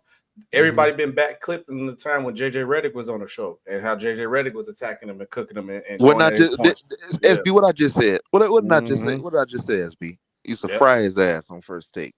And that's why one of the first clips they brought up when Stephen A had a point about Russell Westbrook going to the coach meeting when he was with the Lakers, and then all he really said was, "Oh, Russell Westbrook is this great player," and then said something bad about it. And JJ Redick was like, "Bro, you just rambled off some stats and didn't say nothing about the point. What are you talking about, bro?" Of course, Stephen A don't know how to debate basketball, man. That's what. Did y'all see Skip Bayless' response to Gill?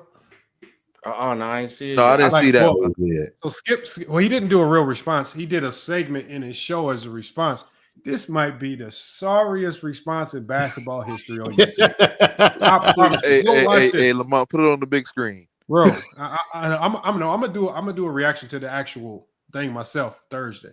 I'm gonna do a reaction to that. It was bad. Like y'all remember when Gil brought up the Larry Bird? I don't know if y'all saw when Gil brought up the Larry Bird article. Yeah. And Gil was basically like, "Look, what if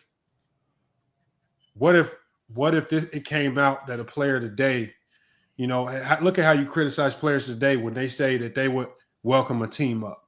And he's basically saying, look at how y'all cover the game. Y'all would tear these players apart if you catch wind that they would invite a trade for superstars to play with each other. Yep. Skip misunderstood the whole thing. He thought he took it as if Gil was saying Larry Bird was trash or something, and he's up there talking about Larry Bird good games and stats, and he's like, Larry Bird did this in the playoffs, and it's just like, what? No, like 99% of his response had nothing to do with the goddamn conversation. He did that shit on Undisputed, Lamont. This shit was horrible, bro. Yeah, this ain't for Skip, man. This shit is not for Skip. Man. You see his views trash. He did this shit on Undisputed though. You might as well give him to pull up on your pod. Look, you might. Skip? No, Skip ain't pulling up because Skip Skip would piss his pants or his diaper, whatever he wear. I'm telling you, doing like I did Dreamers Pro, man. Oh my gosh, I'm telling y'all, I'm a slow roaster. The Skip Baylesses, the Rob Parkers, don't nobody care about them. It's over with for them. I do think the era of sport commentary, like they style, is kind of getting outdated. Like I said, that hot take. That's kinda. That casual shit out the window today. No, they don't. He don't have takes. His whole response to Gil, you can tell a producer wrote it up for him. He just reading it. Yep. None of it made no sense at all. It didn't make no sense. Speaking of First Take, he might have dementia, Lamont. Speaking of First Take, when what's his name, Brian Windhorst, when he stated that nobody is going to be fully engaged in just a show or a podcast talking about X's and O's in basketball, and then all of a sudden, LeBron and Steve Nash are killing it right now. With just one episode. The problem is that's terrible. Nobody wants to hear Brian Windhorst talk about the X's and O's. Right. Exactly. They want to hear the players. They want to hear what a player has to say. Like when, it is more interesting when the players talk about it. Like you can't deny that. The LeBron show, 5 hours, 200,000 views in 5 hours. Like people rocking with it. Like, so he can stop the nonsense. And I think the problem is the players fall for the trap too now, Lamar. The Kendrick Perkins debating like Stephen A. Smith now. Yeah. Players down and players too now. It's players. Draymond Green. No, I don't 100%. He's terrible too. I don't 100% put Kendrick. Like Kendrick says some things, but I think Kendrick with the criticism is being more non-biased. As opposed to, so there's some people out there criticize and they just criticizing just to criticize. Sometimes Kendrick Perkins, he is a little right about LeBron sometimes with some of the stuff. Yes. It's a little truth to it, and I can respect it, and I can see how Bron fans would not like it, but I can't put Kendrick in that boat yet. Hold him up. Did you hear what he said about LeBron going on a Pat McAfee show and all this and all that? Now that I didn't rock with. That shit was dumb. Bringing his race into it. What? But this is how you know Bron won. When you can't address anything he said and you talk about, well, you should have said all that on a black person show. Well, shit, does it change the fact that I was right or wrong? But exactly. Hold on. No, that wasn't even his original. That wasn't his thought. He got that from somebody else that said that like a day or two before him. And I feel like he watched that podcast and he just regurgitated what the man said because he ain't had nothing to say. You know what I mean? Like, that's a dumb point though. Like, I did not like how that. does it change anything if he go do it on another person? It don't change nothing. Right. You could have gave another goose some shine. Well, hold on.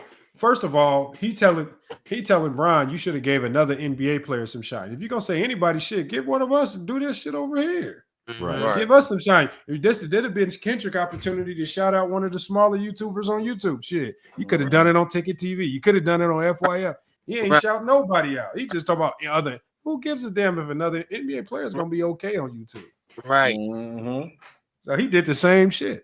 Right, that's the crazy part. And then he said that on ESPN. Then he went in on it when he was on Richard Jefferson and Channing Frye. Yeah, they checked his ass. They checked him. They checked him. And I'm like, what are you talking about, bro? Like, it was in his ass. Like, what are you talking about? And that's because the NBA players know we good. We don't need Brian to get look at Jeff Teague and them. They shit blew up just because they got NBA clout. Gill and them motherfuckers entertaining and the NBA clout combined, they shit then took off. They don't need no boost from LeBron. Like at the end of the day, all these NBA players got enough clout that they shit just gonna pop off anyway. Baron Davis, his shit popping off. He about to go crazy. He signed a new deal. So at the end of the day, Brian see this. And I heard Brian help jump off of Mon Shumpert in them podcasts. Right. They said he got a podcast platform where he invested into podcasts where people like he got a platform and NBA players is coming on there and starting a show. So what was Kendrick Perkins talking about? Like, what are you talking about, bro? Like, no, that's what it was. They don't like Pat McAfee. Pat McAfee, that motherfucker controlled everything. He can cuss on his show. He get more money than everybody. F-bomb and all that shit. That motherfucker got too much, and he don't give a damn if they drop him. Yeah, he got all the power. They call him and add him to ESPN. He didn't call them. And he doesn't like Stephen A. And LeBron did it to slight Stephen A. He said, "I'm gonna come in your backyard at ESPN and on the dude's show that you don't like." The ops. He went to the ops. He went to the ops and cooked your ass. Aired him out in front of the world, and you don't have to worry. And one thing, Pat McAfee, I gotta rock with is he ain't gonna question your fatherhood. He might get on you about basketball shit. He ain't gonna question your that's where I feel Stephen A. crossed the line. You pretending as if Brian is mad about critique, which Stephen A. the reason why we know he's lying about this Bronny critique thing is that at the time he did that impassioned, that fake rant about Bronny James was already cooking in the G League. He had Right. already had multiple 30-point games. Yep. He had already been destroying it. I think at that time of that rant, one of the reasons why they called him up and even let him play against Philly is because he had been playing so well in the G League. That 30-point game. That 30-point game. He had multiple. Yeah, multiple. I'm talking about the first one. The first one is when they brought him up. But the first one was back in December when they played the Valley Suns. Then it was multiple after that, multiple games. He had the dunk when he boomed on Buddy, caught a body. So he had a nice little flow of games where the Lakers was like, okay, Philly down, we out a few guys. Okay, let's go ahead and bring you up, see what it looked like. And so that's where he got Stephen cooked A. by wrong. Maxey. That's how we know Stephen A. don't even follow the games, like because Bronny had been doing well enough to get called up. Right. So, Right. And then Stephen A. lied about LeBron not being at Kobe's funeral. I was just going to say that. He was sitting in the front row with a damn hoodie on. Yeah. Fool. Well, honestly, you know why? My bad, SB. I didn't mean to cut you off. This is what I mean. This is why I'm telling y'all. I think ESPN trying to let Stephen A. Smith crash and burn. Because for what? Because listen to what happened. Listen to how this happened. When Stephen A. said that lie online, when he came back and corrected it, Stephen A. said, all my phone was blowing up. People was telling me he was there. How come the producers wasn't in your ear telling you that? Right. Right. Because I promise you, the producers, them motherfuckers know everything. They don't like him. They don't like him and Shannon Sharp. The fact that the producers just is sitting there letting you rock with it, and your buddies had to text you in the middle of the show for you to correct it, that tells me an ESPN trying to let you crash and burn. That's a good point. Lamont, it's a video of elite audio. One of the producers talking bad about. I played it on the show. Yep. The producers. That's why I say people in his own backyard ain't even rocking with him. Oh yeah, I remember that. What is the SB? Is that the one where somebody said he's the angry black man? Yeah. Yep. Okay. Yep. I know exactly what. But I do think like if we gonna have the realm of where, and I feel because I'm on the media side, and one thing they would taught me was like you got to make sure you know what you're talking about in your credit because you got to. That's a very important. Your credibility means everything. Like just as much as the mainstream people get on to criticize players for playing bad, I think we should do the opposite thing for the media. When you're not 100% talking facts and saying crazy things like that, he should be held accountable. Right. They should go right in and go crazy. Like how somebody shot 0 for 10 from the field. You need to treat it like that when you go up there and say some bullshit. Well, Stephen A. is so weird because like he'll be like the weird thing about me is he was like, I could have talked about you not being at Kobe's funeral. Yeah, but it's like that's you talking about it. Yeah, that's wild. I could have talked about you not going to D-Wade retirement. And then you talked about it. That's you talking about it. And then the funniest thing about the clip is that on YouTube, they had a segment on First Take titled LeBron Lied, right? But Stephen A is on the show.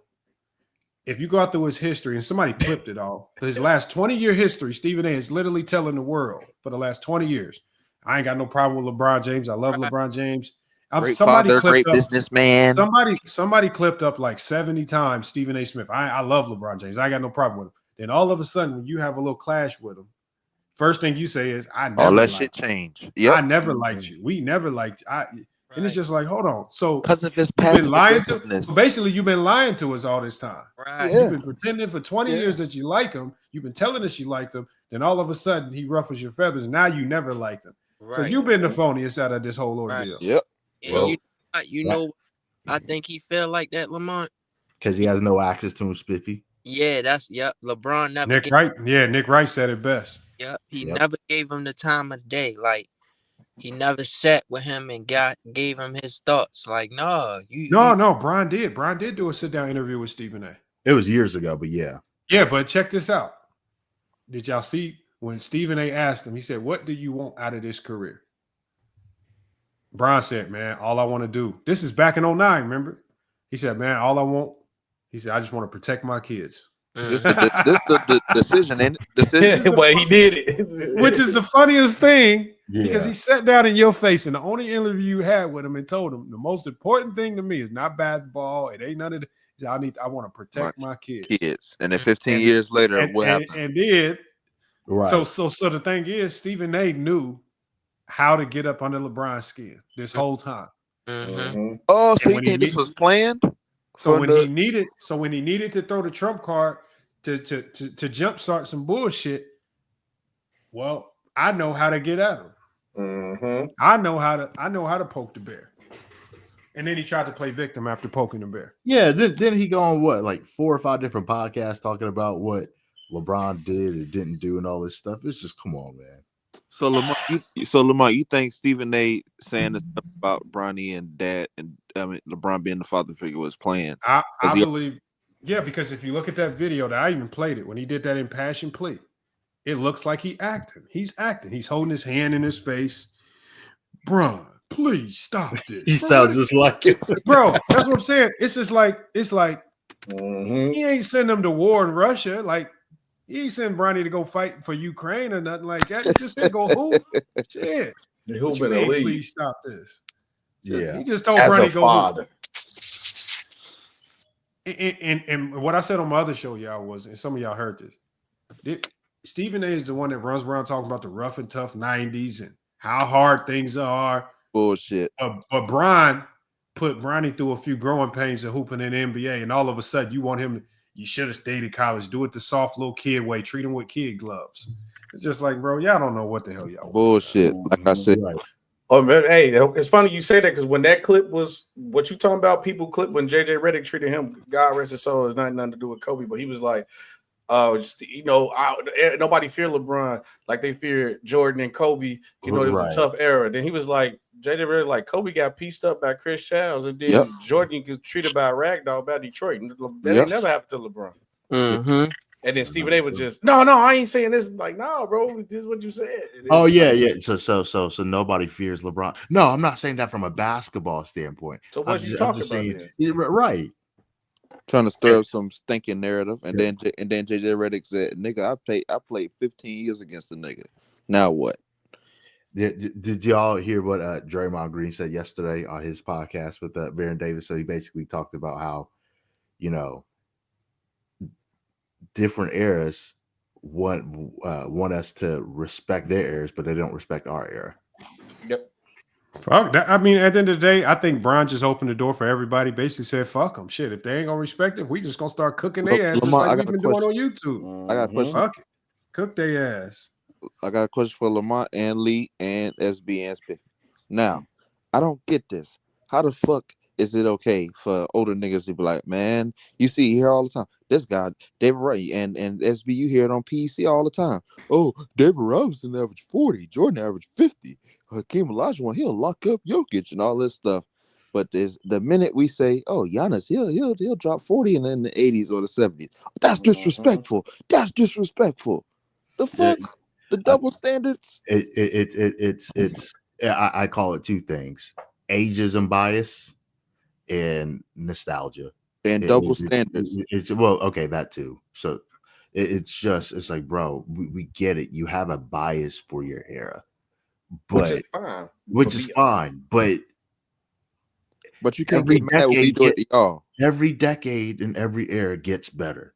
Like, you cannot tell me 6'7" Julius Erving is gonna have his way with the 7'1" Giannis Antetokounmpo. It's not happening. No, it's not happening, bro. No, it's okay.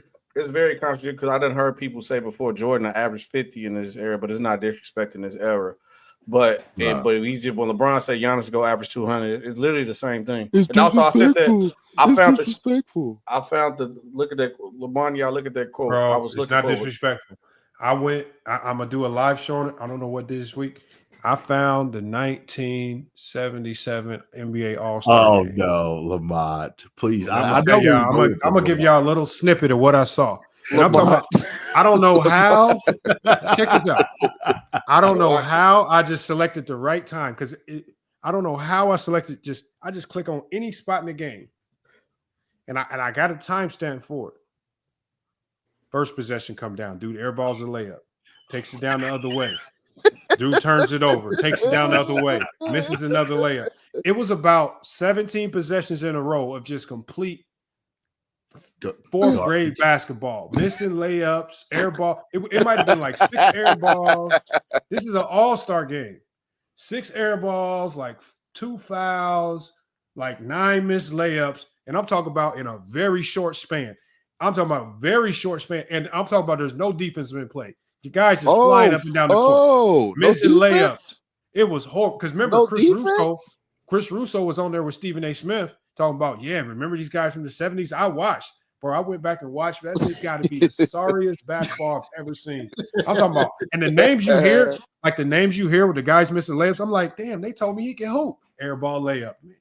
The other dude, damn, he can hoop. Air ball jump shot. I'm talking about nonstop back and forth like Shaq and the Fool. Like it was enough. It was probably enough in like the 4 minutes I watched for a whole Shaq and the Fool episode. It was horrible. This is the All-Star game. That reminds me of that video you posted of Bob. Dude jumped for a dunk and missed the rim. What? Lamont. Dude went to dunk and missed the whole rim. I'm talking about. Oh man. Hey, Lamont, that reminds me of that video you posted of Bob McAdoo and Pistol Pete Maravich playing horse. And you said Bob McAdoo is banned from ever being in the top 10 in basketball history. Bob McAdoo was trash, bro. He is trash. Oh, come on, Lamont. We got to put respect on Bob McAdoo. No. I'm talking about if Bob, for example, as good as bad Bob McAdoo might have been, based on what I saw, I would have dropped him off and playing 1v1. I would have dropped Bob McAdoo off. Now you got the 70s Kevin Durant, 70s Lamont. No, you ain't got no chance, man. The 70s, you ain't hooping like Bob. That. I'm bro. I would feel you can't get the advancement. You got to play from like you in the 70s, man. You got no. I don't. I get my advancement. Hell no, I'm getting my. You can't ever bash Lamont. You can't ever bash Lamont. No, I'm not de-ranking him. I never ranked him anywhere. But I'm saying, based on what I saw in that game of horse, when him missing layups, all he had to do was make a reverse layup. No, bro, it's over with, bro. Like you said, you're doing a reaction to the Skip Bayless. Make sure you. I'm gonna do a reaction to Skip, and I'm gonna do a reaction. I won't shout it, like, cause y'all gonna think I was clipping it. So I'm gonna just do a live stream where I play the full game. I'm not gonna mess with it. I'm just gonna be live, reacting to the game live. That way, y'all see it in full, exactly what I saw. That shit gonna be funny. Another thing I was talking about Skip Bayless. Another thing he said. Now this is what I was talking about. He talking about LeBron. He pretty much cosplaying as an NBA player. Talking about he celebrating Halloween as being a Laker player. Look, I can play a little snippet of it for y'all. Hold on, let me see if I can find. Is that the one you finna do with Skip? Is that quote? Is that the quote you're talking about? Because he was wilding for that. I said, bro. He said, Bronny dressing up as an NBA player like Halloween. I'm like, yeah. He want LeBron to confront him too. He a little jealous. Who you talking about? Was that real? Bayless? Skip don't go nowhere though. SB. Skip don't go nowhere. Nah, he ain't gonna go nowhere. He need it. While LeBron look for the exact quote is Skip Bayless said, LeBron said on his show, it's my job to not only protect my damn household, but to protect the player. What? Question mark. Is your son an NBA player or is he not? Are you saying this is just your son who gets to wear a Laker uniform and sit down at the end of the bench because he's your son? Is it like that every night's Halloween? He gets to dress up and play NBA player. See, that shit is only impressive to Facebook at basketball fans. That's 40 plus. He kept going too. He said, if that's what you saying, I don't think so. Look, if you truly believe Bronny's an NBA player worthy wearing a uniform on a nightly basis, then he's obviously fair game to anyone in the media to critique him. He said he cosplaying as a basketball player is crazy to me. Yeah, that's crazy. No, this ain't no April Fools. This is first of all, it's very believable. This NBA is on Dunk Central, and it's crazy that this sounds like some Skip Bayless to say though. He just wants LeBron to acknowledge him so bad. It's not gonna happen. If you don't show up to the games, why are you typing? I don't. Have we ever seen Skip Bayless at a game, at an NBA game? No. I don't know. I'm definitely looking to see if it's April Fools, but it don't look like it. Yeah, hopefully it's April Fools. Hopefully it's not real, because if it is, that's probably one of the dumbest things I've ever heard in my life. But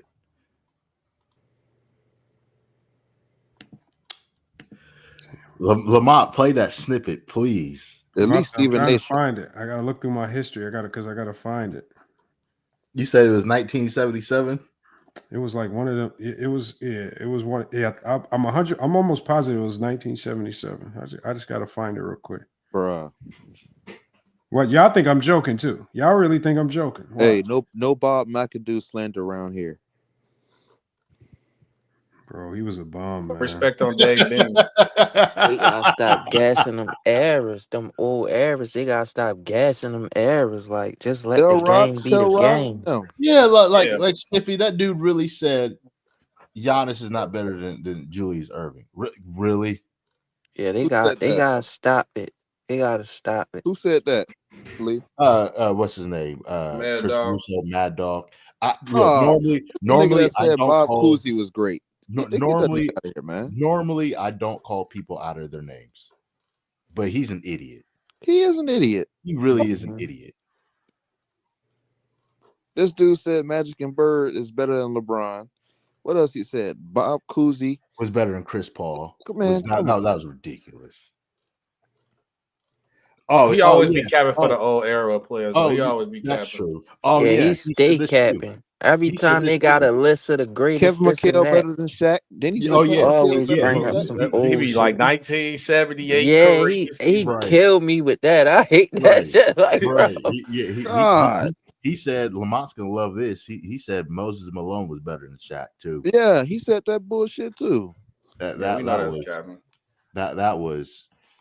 was probably the worst take I ever heard. He should have been fired off of ESPN for saying that dumb shit. No, you forgot Skip Bayless saying that Lonzo could be the best point guard in the game. That is something. Yeah, Skip Bayless was trying to clout chase off a good name player for a while. I remember Manziel, Lonzo Ball. Yeah, like I remember years ago, Skip Bayless said, "Well, Jimmer Fredette." He was like he said David Robinson is like the fourth best Spur of all time. Like what? Damn, fourth? Yeah, he said like fourth or fifth. I was like, outside of Tim Duncan, who's better than David Robinson as a Spur? It was silence for a reason. You got that little bit of silence for a reason. Yeah, it's just terrible, bro. Fourth or fifth? What? It's somewhere on YouTube. I'm gonna find it. But I think I found it. See, that's why I don't watch ESPN no more at all. That was on Undisputed, which makes FS1, none of that shit. None of them analysts with suits on. I don't watch none of them niggas. Yeah. And they don't respect the international players too. I don't like shit like that. I understand it's a business thing. You're not gonna get as much views if you talk about Jokic and Giannis and them, but come on. I don't want to hear about LeBron and Steph Curry and Kevin Durant every day. Now the problem is that like first they like talk about a lot of stuff, but they only clip up and push the narrative based stories. That's the problem. Yeah. So he can sit back and be like, we do talk about everything. It's a 2-hour show, but the main thing y'all pushed is the BS stuff. The same shit. No basketball being taught. And it's the same shit every show. Like you Every can watch show. one Every show. and then the next show they talk about the same topic. Then the next show they talk about the same topic. It's like hey Spiffy, it's LeBron, the Lakers, anything affiliated with LeBron, the Lakers again, the Cowboys, Jordan. Reacted to what somebody else said. Jordan. Michael Jordan, and then back to LeBron. Yep. And then we're gonna talk about SGA for like 10 seconds. 10 seconds. Right. They definitely said Bronny has got more coverage this year than SGA. SGA having an MVP season. And it's crazy. That's crazy. That's crazy. That's ridiculous. That's crazy. Who said that? Who said that? I forgot if I can find it again, but yeah, they literally said Bronny has been covered more than SGA, but like a lot of the major platforms. Of course he has. I could believe Giannis, Jokic too. I could believe. Oh, I forgot one SB. Whenever Lamar Jackson and the Ravens lose. Oh yeah. Lamar Jackson. But when he beats Josh Allen, crickets. They don't say nothing about him. Only when they lose. It's so annoying. And Spiff, aren't you in the Baltimore area? Yeah. Oh yeah, you know it, bro. I know this. We're not talking about football, but even though I support the Browns, shut up, SB. I really want Lamar Jackson, the Ravens, to win the Super Bowl. I want him to win. Yes, I want him to win the Super Bowl so he bad. from Florida. I'm from Florida too. Yeah, I want. Yeah, he gonna get one. He gonna get one. I don't care if he never gets another one. Just one. Just one. Yeah, he gonna get one. He gonna get one. They robbed him of that MVP though. Yeah, I don't know what they was. This man led all the statistic categories, and they gave it to Josh Allen. Bro. That's never happened in history. Yeah, that was crazy. He was first team All Pro, and they gave it to a guy who was second or third team. Mm-hmm. Yeah, you're right, Khalil.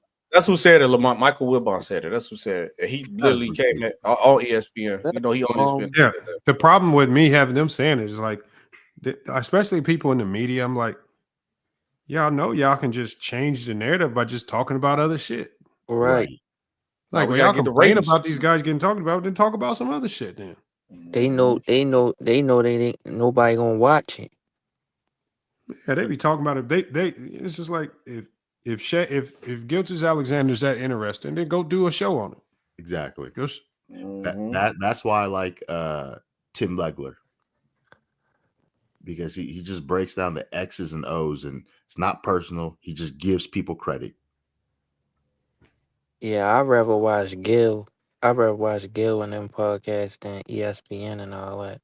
Oh yeah, because I like to talk about both. I mean, you know, it comes with it, especially with basketball. So you know, I like to talk about posts, but just keep it sports, and then just make sure your facts right. That's it. Yes. Just keep it sports. Right. If the drama a part of sports, that's cool. This and PC over any of that TV shit. You listen to Players' Choice? I can't, bro. I can't listen to Players' Choice. What they do? They troll. What they do, bro. I forget who. I don't know if this person was a guest or a regular, but it was like 3 years ago. Somebody said Jason Kidd was the black Ricky Rubio, and I've not watched him since. Oh my god! That somebody actually said that on a show. Bro, I don't know who said it. I've not watched it since. Mars and Chill are the only ones I listen to on that show. That's it. Oh, well, Lamont, you might be cooked, and I said Magic Johnson to beat Josh Giddey today. So my what bad, you mean? Lamont. But I said, well, Magic Johnson beat today, Josh Giddey. I said you might be cooked, there, man. I said that on.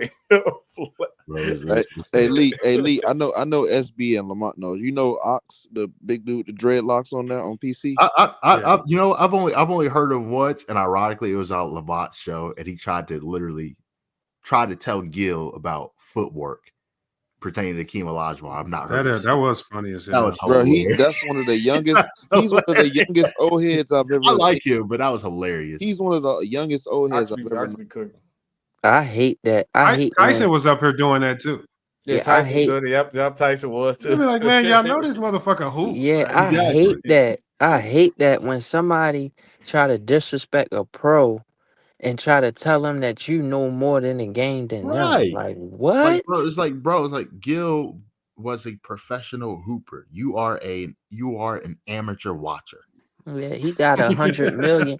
He got 100 mil for a reason. You're an amateur watcher. Ox hoop. That's what it is, Lamar. Ox used to hoop too, but not like NBA like Gil. Yeah, it's like it's like Lamar. I don't care where Ox hoop. Ox hoop somewhere in Mexico somewhere. That shit ain't not comparable, bro. Stop that. But like a Mexican stint, man. Stop. Like Lamar and I wasn't on the panel. I tried to give him a little credit, Lamar. I tried to give him a little credit. Now, hold on, look, I found it because I gotta get off here, right? So I found it. I'm gonna put this video up. When I played this, I just clicked at this one spot, and this is what I saw. Oh no. I'm gonna go back. So I might go back a little bit before. So now I want y'all to tell me. It only gets worse the longer you watch it. Oh no. Hold on, let me share my screen. I know I'm gonna laugh. The worst thing the old heads did was when they were talking trash. Just go back and watch. You'll see the difference. Hold on. Well, I want y'all to watch this, y'all. Hold on. Can y'all see it? Now let me make it full screen. Yeah, full screen. Yeah, please. Hold on, full screen. That's the biggest it get. Yeah, that's probably because it's vertical. Yeah, on the vertical light, that's the biggest it get. No, okay, it's good. It's good. Hold on, I'm gonna play it though. Y'all can see enough of it though. Yeah. Foul on it. Beal now 2 personal fouls, and we are at 10 minutes to go in the first quarter. The East leading 8-6 is Walt Frazier. Feeds it back to John Havlicek, who has not taken a shot yet. Great pass. Oh, my layup. Hope the layup. Watch. West against Lou Hudson and Bob Love. Air ball. What? This is the All-Star game. Hold on, watch. It get work. Keep going. Watch. Billy C. Into Havlicek. Smoke. Havlicek. Hey, Watch. never Here's the lead. No way. Still. Oh, shit. Watch, it's still going. In the first quarter. And you're watching on ABC. What the fuck was that? Wait, other way. Jerry West deep for the rebound. Jerry West, show No me something. defense. Say these boys, Jerry West. Smoke. Air ball layup. Hold on. Maybe we get a bucket. Hold on. Oh, man. Come on. Oh, we got one. Smoke. Hey, that got blocked. Lamont, that got blocked. Nah, that's smoke, bro. Oh, man. Jerry West, say them. Come on, man. Get a bucket, Jerry. Bob Love. Okay, Bob Let Love. me get a bucket, Chicago legend. Right Bob there, Malone, man. Whoever the hell that is. Bob Love, man. Don't disrespect the Love. Another bum, man. Somebody said in the chat, third grade basketball. That's messed up. Some of the players. Now, this is the All-Stars. But this All-Star game was better than the one this year. Let them Look, tell up it. court, no defense. Maybe we get a bucket in transition. Dribbling with one hand. He ain't switched their hands yet. Air ball. Air ball. Miss layup. Miss layup.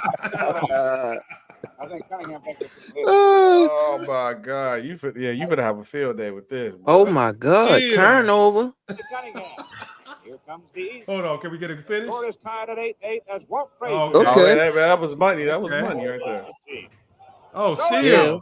Whoa! The score is 8-10. What quarter we in? You said you got this from the middle of the game. No, this is the beginning. Like, this is where I clicked in the video. Oh, okay. West has had 4 turnovers as Havlicek shoots out of the Blank. corner and won't That's get it. Havlicek. Jerry man. West tapping to the rebound, goes to Spencer Haywood. They almost turned the ball over They there. switch hands with the dribble yet. He only dribbled with one hand this whole time. There you go. Oh, you see that cross? Oh my God. Hey, somebody got up and walked away, boy. Somebody got up and walked away. It's so trash. It's trash. And this is what Chris Russo was telling us we need to watch. This is what he was saying. Giannis couldn't score it. And he was digging in his wedgie too. This dude right here is supposed to stop Giannis. This is what he said. They're going to let it be a real tough ball game for themselves. Yeah, Lamont, let King Rowe tell it. Boink. Okay. No defense. Fling it up the court. Blank air ball. Trash, man. Hey, look what the defense at. Like they said, that's crazy. It still look more This is competitive. the All-Star game. Somebody said Pete Jamal Crawford be a multi-time MVP in this game. Hell yeah. That's an All-Star game. Drop Cameron Payne in this area. He gonna I look told cold. y'all, but look, I'm gonna be doing a live about that. This I nigga told said y'all. Cameron Payne. Yeah. Cannon like a motherfucker, man. This motherfucker said Cameron Payne. I am done. So look, man. Hey, that's what Chris Russo and them told us to go watch. That's what. Yeah. Now imagine Giannis in them type of Oh transitions. my gosh. He won't play the same though, but if we take him as is, Oh, I'm saying if we drop Giannis in a time machine right now into that game, he could drop 200 in that game. Oh, Facts. Facts. Facts. now they're gonna think he a wizard, boy. They're gonna get rid of him. hey, Lamont, put prime LeBron in that. Oh, that ain't even fair. 300. But the worst thing By the the old third heads quarter. did was say, like, when they was trashing this era, like, yeah, just go back and watch. And that was the worst thing they did because they didn't think this era was gonna watch. And that's popped up on accident. I wasn't even looking for this. And I was like, fuck, it's 1970. Let me click it. What Curry gonna do? Bro, man, that shit is horrible, man. What Steph Curry gonna do? They gonna call what's the name on them? Carrying and double or something. You can't Euro. Look at Adrian Knight. At least they was competing hard. Them motherfuckers was running cross country. That's what they was doing. That's what we call running cross country. You just running up and down the floor for no Adrian reason. Knight, you took a L with that one, buddy. They was competitive. Them dudes was jogging. Got a chance. Them dudes was jogging. Man, no defense, air ball and layups, air ball and jumpers, man. just fouling and running up and down the court fast for no reason. One of y'all, where y'all got Jerry West at again? Okay, I'm playing. You don't even want to ask me that. But look, I got to shut this one down. I got to get out of here, man. I appreciate it. All right, Lamont. We had a nice little turnout over on the other channel, FYF Clips. But SB, I'm gonna hit you up. I'm gonna see what you was talking about. We're gonna see if we can get something locked in. Oh yeah. I think it's especially. I 100% want to get that going because y'all be killing it on the football. And if I can get that consistent, man, and then if I can start doing my blogs to push it on the back end. Oh yeah, because it's getting close around that time. I know we was talking about it this go round, but it was like too late. If I start doing blogs about it now, really building up the interest on Newsbreak, so when it shows at least it's gonna be a base of people on Newsbreak that want it. I think it'll be solid. But yeah, 100%. Just let me know when y'all ready to take off, man. And okay, yep. Say less. We'll make it happen. We said we need the 8-hour stream, Lamont. They want you to do a shift, Lamont. No, hell no. Not today. Not today. Maybe Thursday, but definitely not today. You're getting too close to the Nationals, man. I gotta lock in, man. I gotta get in the basketball mode, man. Oh yeah, I'm proud of you. Ain't Doc Rivers? You in that Doc Rivers category? I seen the ring early. I'm in the say. Oh yeah. Where's it at, man? Look, man. Show the ring. And it got a little weight to it. Yes, man. sir. Yeah. Why you ain't got it on, man? Nah, you can't wear them. Coach, you supposed to be out here wearing that, Coach. And that's all the detail on it. The detail on it is what surprised me.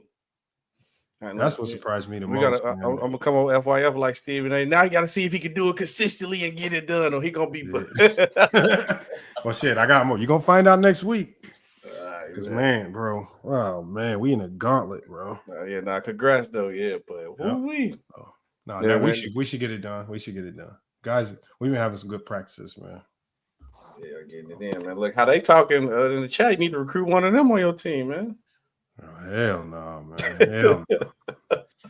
It's just I had to do film study. I did film with my team the other day, bro. They was all mad at me. He was going crazy. Film study. Oh man. Hey, we need the behind the scenes of Lamont film study. I want to see how Lamont cursing out his players. I need to see that. I didn't cuss him out, but like to me, the way I was saying it, I didn't feel like it was that bad. But then afterwards, one of my managers was like, "Man, why you fucking kill him like that?" I'm like, "Damn, what I do?" Shit, so fuck. Maybe I went too hard on him, man, in the film study. You right here, Dion. You see right here. You supposed to drop back cut. What you doing? You know we do. Nah, but look, let me shut this down, man. I appreciate you speaking. I'm gonna text you. I appreciate you pulling up, man. So, yes, sir. But I'm gonna definitely tap in with everybody up here. But look, y'all, FYF Sports, man. Another great podcast episode, man. Appreciate y'all pulling up, man. Hell of a show. Everybody was watching, man. I saw everybody over on FYF Clips, man. Appreciate y'all, and then everybody over here on FYF Sports, man. Like I say, man, make sure y'all tune in. We got Friday. Johnny, Sunday, and Goat James Kingdom. They're gonna be cooking. I'll be back Thursday and Saturday. So make sure y'all stay tuned in. But look, it's FYF Sports, another good podcast episode. We're gonna be back with more sports and news. Until then, y'all, it's FYF Sports, and we out.